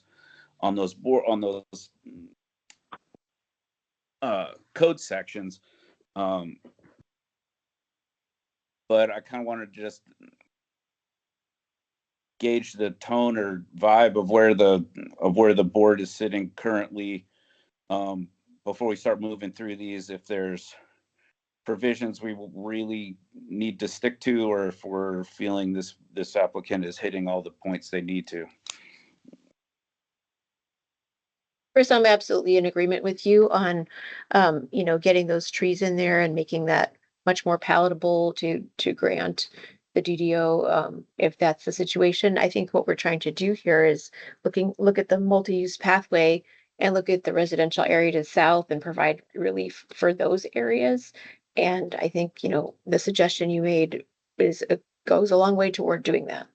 Right. I think what I'm kind of stuck on is landscape borders and landscape setbacks are, especially in industrial towards residential or street adjacencies, is a visual aesthetic code. It's not necessarily a shade or you know, water harvesting or you know, that it's more of a visual buffer for visual life, quality of life. And that's where I'm kind of heading, is that why I'd like to see some sort of effort to try to meet that requirement of trees in that space. If we had 10 feet, if we had that full 10 feet to plant a tree in versus just 4, I think your options, Karen, on your end, is tree species and things that would fill that space and make that facade less, you know, right up on the front, it increases exponentially, right? If you had 10 feet versus 4 feet. You're on mute, Karen. I'm right. Yeah, no, sorry. No, absolutely. It's 100%, you know, cause and effect. If working with Jason and Eric, if they can, you know, loosen up that grouted area and we can get that and we can have more space to put trees, we can find a species that will, I think what you're describing is from the street and the neighborhood and the pathway, looking at this building, even acknowledging again, and I'm presupposing that, well, the 7-foot wall is not going to go away. That is an existing wall, and that's a very, I think that's a very normal thing to remain in place. You're looking for trees that are going to grow a lot taller over that wall and help buffer the south side of that building from the view, not necessarily provide shade, but just provide some green, space and green relief on all that hardscape. And so, I mean, yeah, we're all for that. And I like I said, if that's the case and we can slide those trees back around, we can fully comply with the landscape border requirements on that south side. Not a problem. There'll be no trees between the two properties. They're not required. That water harvest basin will just serve the purpose of retention and infiltration, but not trees. And but the trade-off is there'll be trees there on the south. And again, we still are going to need to, the 7-foot wall will still remain there on the property line. Can I throw out a out of the box idea here and get maybe the board's views and our team's views here? Is there an opportunity to maybe help mitigate this this reduced landscape border in here by maybe planting a couple trees out here in the right of way? That sounds like it would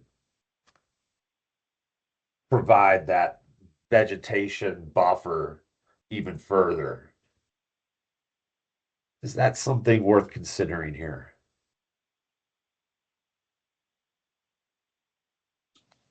I think that might be an option. I know there is some options for front landscape buffers along streets to have 5 feet of the of it be in the right of way. Is this suitable planting area? Is I guess my big question. I mean it seems like it's not a suitable planting area, right? Right. You might be pushing yourself into putting trees in. I mean, but that's an option you guys could explore as a project team of, I could, not designing it for you, but I could see that, I just wanted to those not throw going that out into there real the quick. right into the ground, that you could invest in putting, building a retaining wall along that edge and backfilling with native, more, friable soil to have those trees have success. There's lots of options you could produce in that space, but that would be up to your design team to. Okay, I just wanted to get your guys' provide. take on that. Thank you. Along those lines, Chris, what's the kind of code intention behind the landscape buffer? Is it common, and I apologize, I don't know this, but is it common that for that landscape buffer to exist behind a 7-foot wall? Is that kind of the intention?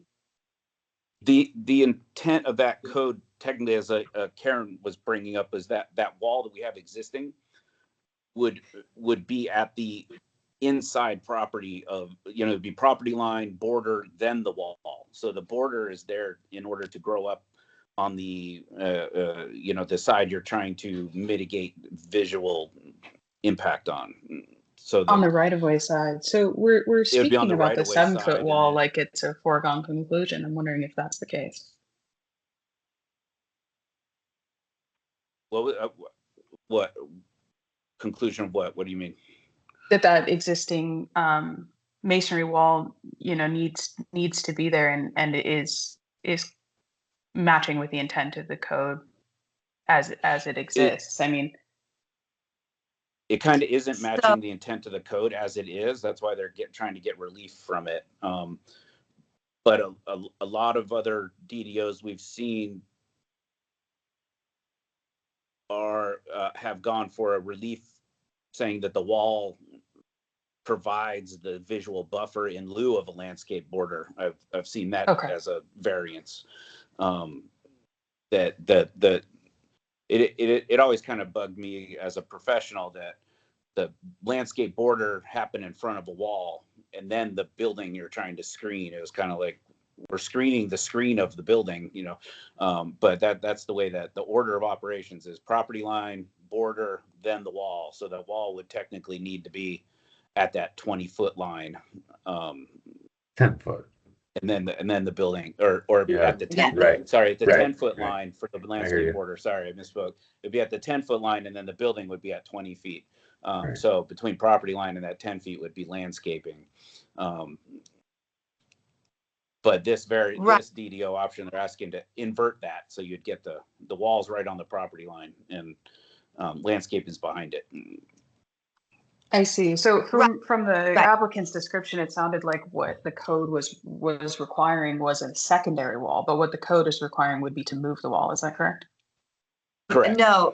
I'm going to say no. The wall is a legal wall. It's a existing legal wall, and I don't believe there's any that would require them to demolish that wall and reconstruct it. And sadly, I've seen this happen. If that site situation allowed for a second wall to be built in 5 feet, and you would have this, that could be done, and then you would be in compliance. I mean, it's Yes. There's a lot of not terrible desirable conditions around walls. There's a lot of, and I'm just going to say, and forgive me, there's a lot of build stupid that happens here because it's easier than build correct and try to come to a more site specific thing. So if you don't mind, Grace, in response to your question, the 7-foot wall is a fact on this site. And the DDO request is specifically to say, we have the things, the things aren't exactly where they're supposed to be. That's the design development option. That's the request to allow that wall to serve as the screen. But on no planet is it demolish the wall and rebuild it. And so, the option of, we can keep the 7-foot wall and build a 5-foot wall, 10 foot in, and have a really crazy 10-foot alley in there, that makes no sense, especially, again, speaking for for Eric, if the DDO setback for the building is granted, then at that 10 foot you have a wall again, because you're going to have the side of the building. So that it's a little convoluted, but some of these things, like you said, what the code intends and the code is written for, that hits 80-90% of all sites, particularly sites that are undeveloped and not in existing industrial developed neighborhoods. The code works just fine. In my opinion, the DDO option that we're here today discussing is because you have sites that are trying to fit the code with all the things. They're just going in different places. Correct. Right. And this is a kind of the first swing at making those relief. You can also go for a variance, which is a much more stringent process of getting relief from non-conforming sites. Mark, can you help us out here for a second? And that there's, under this section 11.1D, there's only certain ones of these letters we need to look at. Yep. So I can, did you want to just go ahead and start out with number 1, the building setback? So for number 1, only findings 1, 311.1D1 and 311.1D2 would apply. So that's all sub letters under general findings for all modification requests? Correct. Okay. I thought you mentioned that there was only certain ones of these that we need to. I thought that was. There's three A lot of sections, right? There's 3 sections. There's right. The general, and then there's one specific to building and wall. That's number 2. Height And then the third one right. is screening. So, and that the screening is Right. Regarding the wall, the actual perimeter wall. Correct. Okay. I thought on your intro, I thought you had mentioned that we were limited to only certain ones of these A, B, C, D as subsects, and I didn't remember that being part of it. And Gotcha. Wanted to clarify.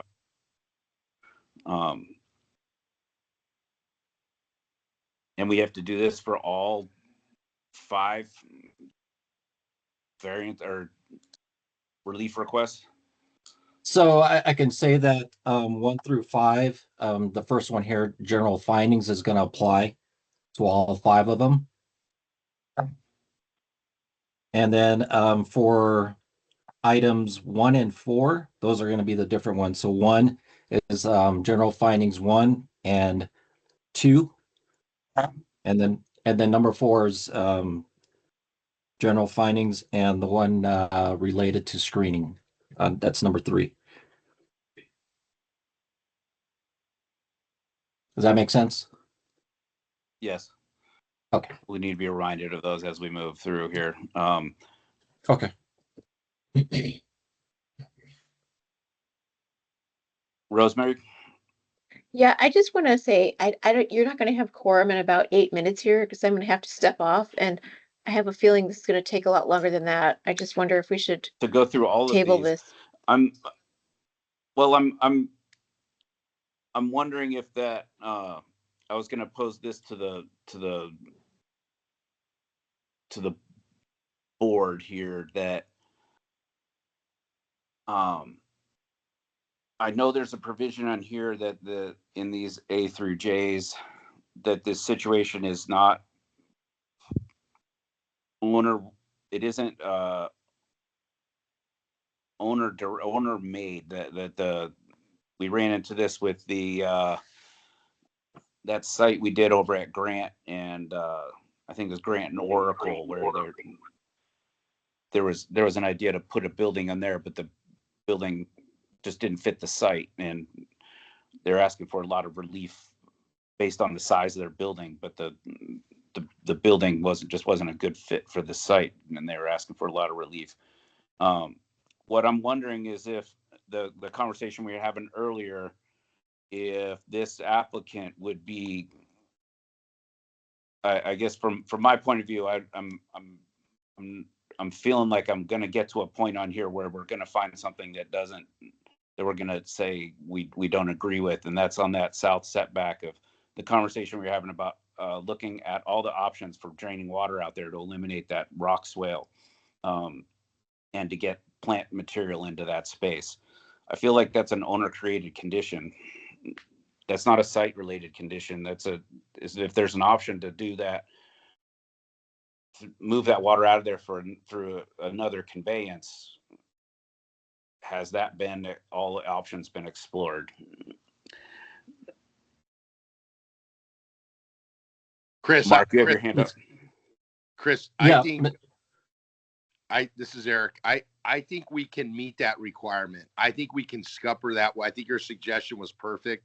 We can scupper that water, get it over to the retention, and that's going to limit that. I think we can come back with your requirement of opening that space up and getting the required landscaping in there. I think we can make that happen. Are you guys willing to investigate that? I'm not directing you to make that exact action. No, we can, absolutely. We can investigate that. You bet. Absolutely. Would your timeline and your client's time allow you guys time to reinvestigate that and come back to this board with a modified application? Honestly, the timing is the critical thing. This is absolutely critical for them. I can tell you, and Jason, I'm not going to speak for your design, but I think between Karen and I, if you guys tell us, hey, we'll approve it, but you have to be, we'll approve everything else, but we're not going to approve, or, that limit of the landscape on the south side, but we'll approve the setback. We will make it happen. We will figure out a way to make it drain properly, flow, and get the landscaping. Right. Yeah. Well, I guess I'm wondering, is 2 weeks, we meet every 2 weeks. Is 2 weeks a burden? Honestly, it is. We're up against the 11th hour with this owner.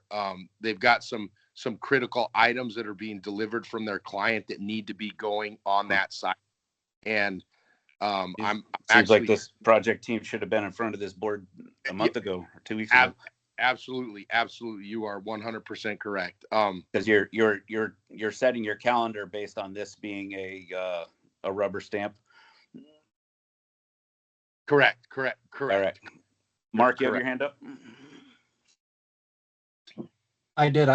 I just wanted to mention, I think the provision that you were looking for regarding the self-imposition for locating the building where it's at, that's actually under the Board of Adjustment variance findings. It's the item self-imposed hardship is what I think you're referring to. Under the Is DDO that findings, that's just for variances? that is just for variances, correct?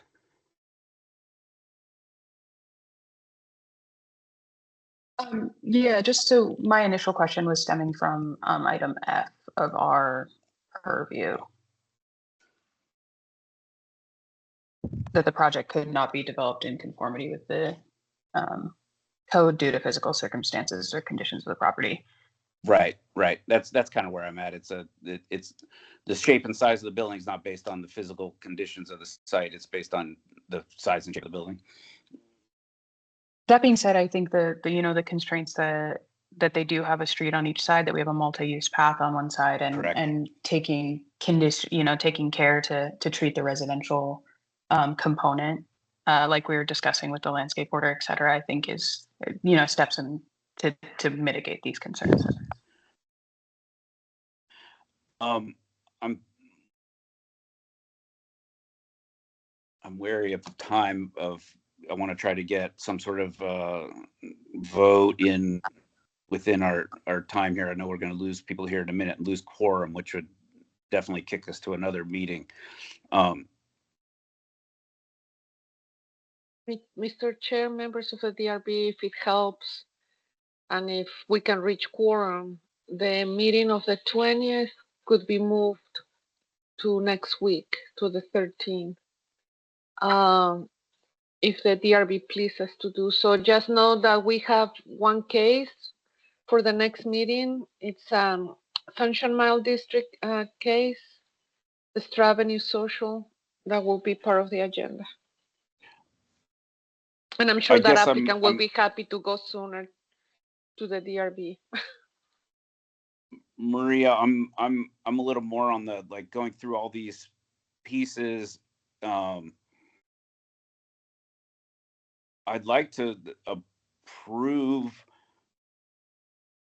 or give a recommendation. I don't want to approve this with we recommend that they come back with a totally redesigned south edge, or that they provide a redesigned south edge to the planning director. That I'm kind of leaning towards wanting to see that through here, that it's been revised, that the plan actually shows a revision or shows a condition that provides trees, or at least the required landscaping on the south side. In either way, Chris, could you guys approve all of those DDO requests other than the landscaping? And then your recommendation is yes, we approve all the wall and the setback, but no, we don't approve. We want to see the landscaping in that 10 feet. I would be agreeable to that. Board, the rest of the folks on here, how do we feel about doing that? I think that might be a good remedy for this, but I still want to have some sort of teeth into that the landscaping shows on that south side. Maria, is that strong enough of a recommendation? Sorry, Rosemary, I'd cut you off. That's okay. I was just going to say, with the existing 7-foot wall, I'm not sure how that's possible if we leave it in place. Leaving the 7-foot wall, that's one of their DDOs, is to leave that 7-foot wall in place. But it's blocking the landscape border from public view. Well, it is. Yeah, I guess, Chris, is that part of the DDO that they're leaving it in place? From what Karen said, it sounds like that is not a requirement of the code that the wall be removed. No. The code calls for that wall to be located in another place, to be located at the 10-foot line. That's the way the code reads. They're asking for relief that it doesn't need to be at the 10-foot line, that it's at its current location and remains in its current location. Well, they're asking for relief that they not build a second wall. Correct. Is that right? Okay. Yeah, the relief is to not have to provide the 5-foot required wall At inside 10 foot. that 10-foot border. Right. The code does not require them to remove that wall. So if you don't grant that DDO, and I'm just gonna say, this is a very, this doesn't happen often, but it's supposed to allow for situations like this. This goes back to a second parallel wall. Right. 5 feet would be built inside the property, also not seen from anybody. And then you create a 10-foot little alley, and then you'd have your building smack up against that wall. And Right. what does that benefit? Who does that benefit? This is a very common DDO condition for landscape borders, especially with sites that have existing walls. That existing walls or fences remain in their place. It's a pretty common one. I'm not an objection to that wall staying where it is, and that it serves the purpose of the screening wall. Just seems logical to me. Yeah, I think we're all in agreement that we don't want a second wall. Correct. Mm-hmm. Mm-hmm. And approving that avoids that. Approving that provision avoids that condition. I think the one I'm stuck on is the shifting the landscaping from the south side to the west side. I think there's ability for them to provide that landscaping and to provide a tree species that's of height that would help buffer and screen that building a little bit. Can I get something about a cat in there? Cat right there. Yeah, I'm Yeah. sorry. I just noticed the cat. I had to look at it closer. No, you're completely correct. And I think if then, I call these if then statements.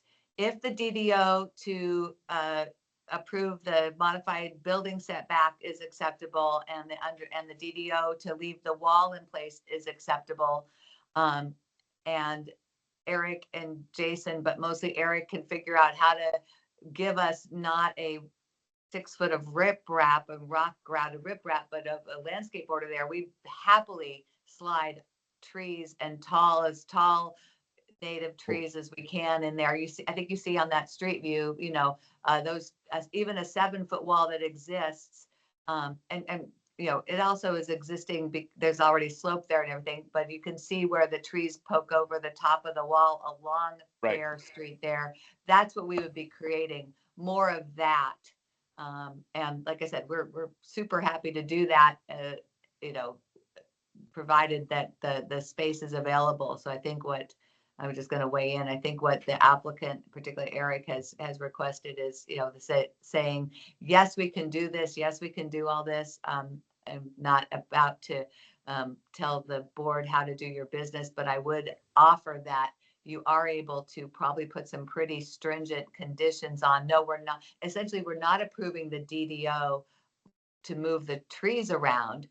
Then without approving that DDO, what remains is the code. And as long as the plan is submitted per the code, the plan meets the code. So, so by denying the one DDO, you are putting it back on the applicant to revise that plan in compliance. And then this board would not have any purview or jurisdiction over that decision. Right. We wouldn't need to review it again if you were meeting that. Correct. Yeah. Correct. So, Correct. you could, Right. So if you approve the DDO piece for the wall, the building setback, the front, on the one patchy, front tree, the one little tree that needs to go in there. That seems like a very, personally, that's not. And then Right. and then So Riaz is Maria, heading can we get the list of the DDOs, the ones, so we can, it's going to have to almost be a split screen because we need to know which one we're looking at here. I think I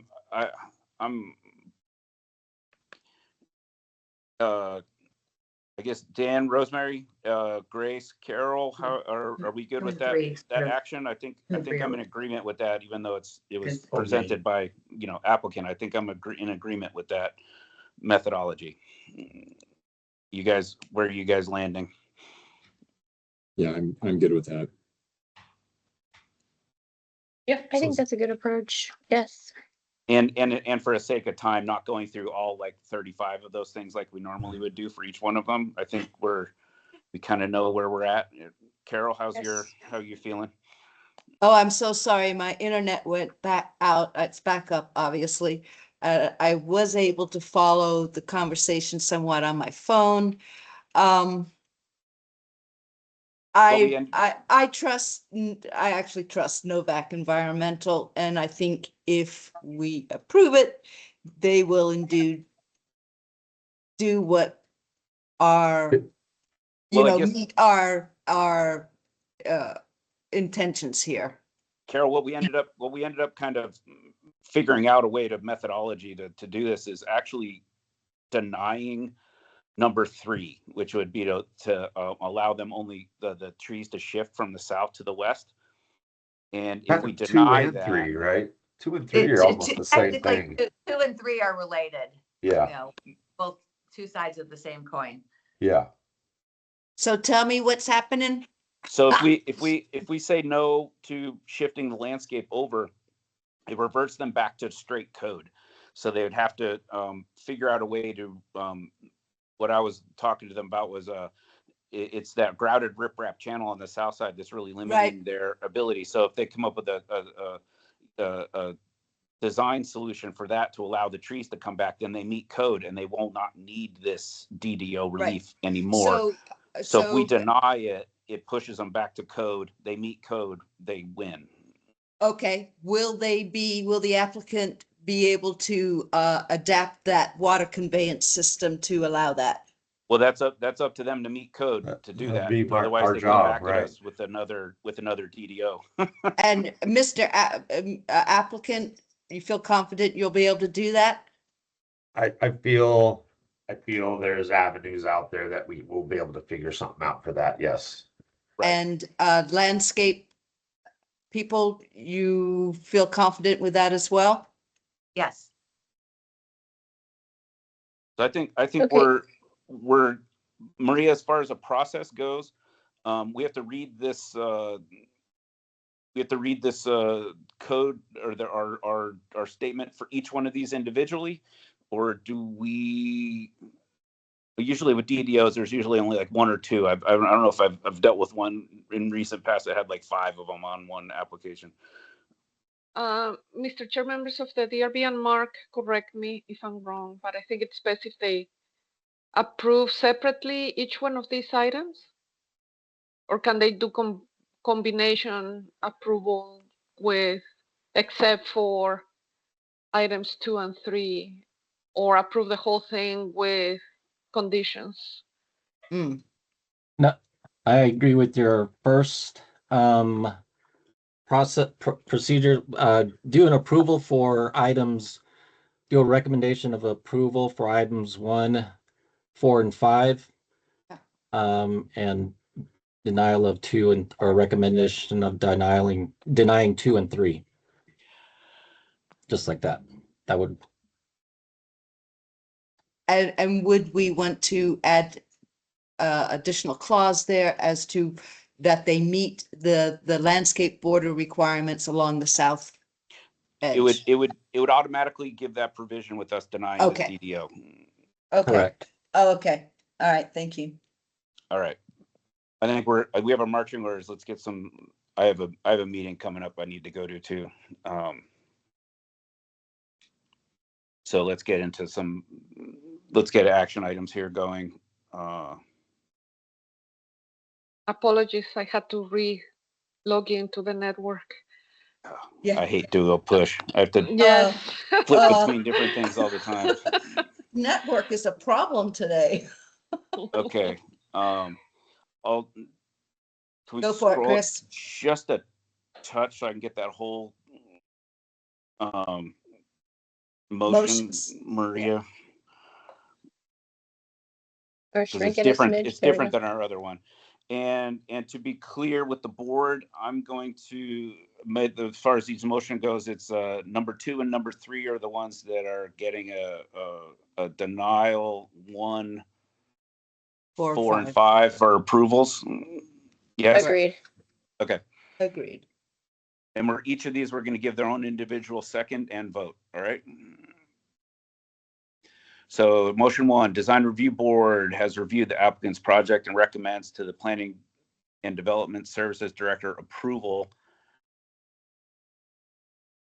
Do you want to say partial approval? No, I want to, I'm trying to figure out where to put in DDO 1, 2, where do we add that language, Maria? Oh,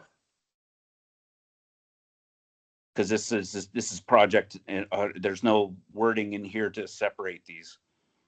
what about say, So perhaps, and Mark, kick in.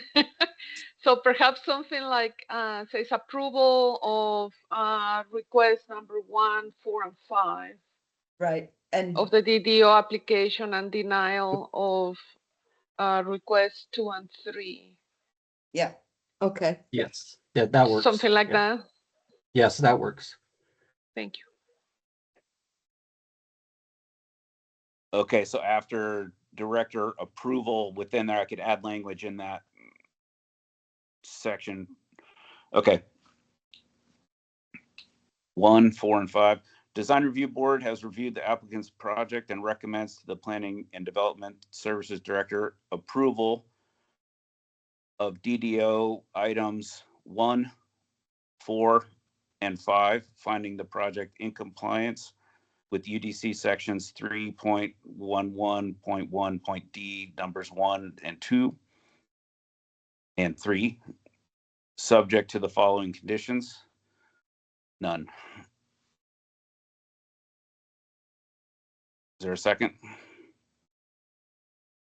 I'll second the motion. Rosemary seconds that. Give a vote for the board. All in favor, aye. Aye.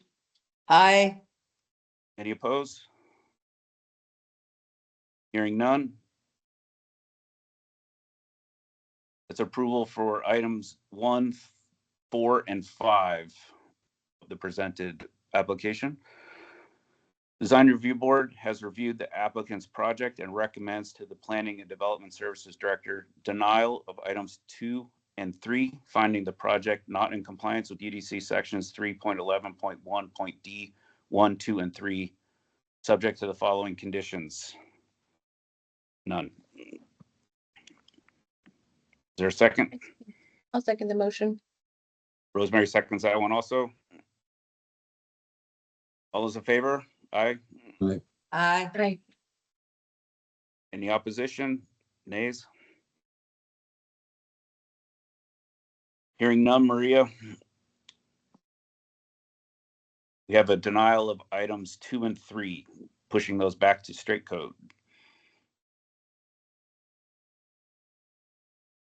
So is that clear for you guys, applicant, on process and Yeah, what we were I going after and understand. what we wanted to do Yep. there? I think we You've been discussed very it clear. enough. And Thank you.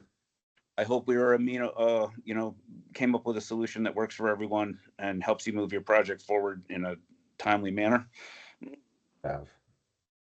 Yes, I'd love thank to you see very it much. back again, see what you guys come up with. But Hopefully you won't. We'll just meet code. that's what I'm And saying. I think Hopefully- that's what we'll do. Yeah. Yeah, okay. I think you guys could get creative with that south swale and get some trees in there and have a really good thing that helps benefit the neighbors. So hope your client can Understood. work this out. Understood. Thank you, everybody. Thank you. Thank you. Thanks, everyone. Thanks, everyone. Any announcements, Maria? No, just the Stravenue social project, the SMD project coming in 2 weeks to you. On the 20th? Yes. I gotta look at I think I can meet that meeting. I'm traveling on the 20th, but I think my flight is later in the day, so I will let you know, Maria. Thank you so much. You'll be getting the materials pretty soon. Okay, 10:45. Are we done? Yes. Let's adjourn. Thank you. Thank you so much. That was an interesting one. I think we that was, is different than our normal It stuff, was. and Yeah. I hope we didn't discuss it to death, but that one went a little long.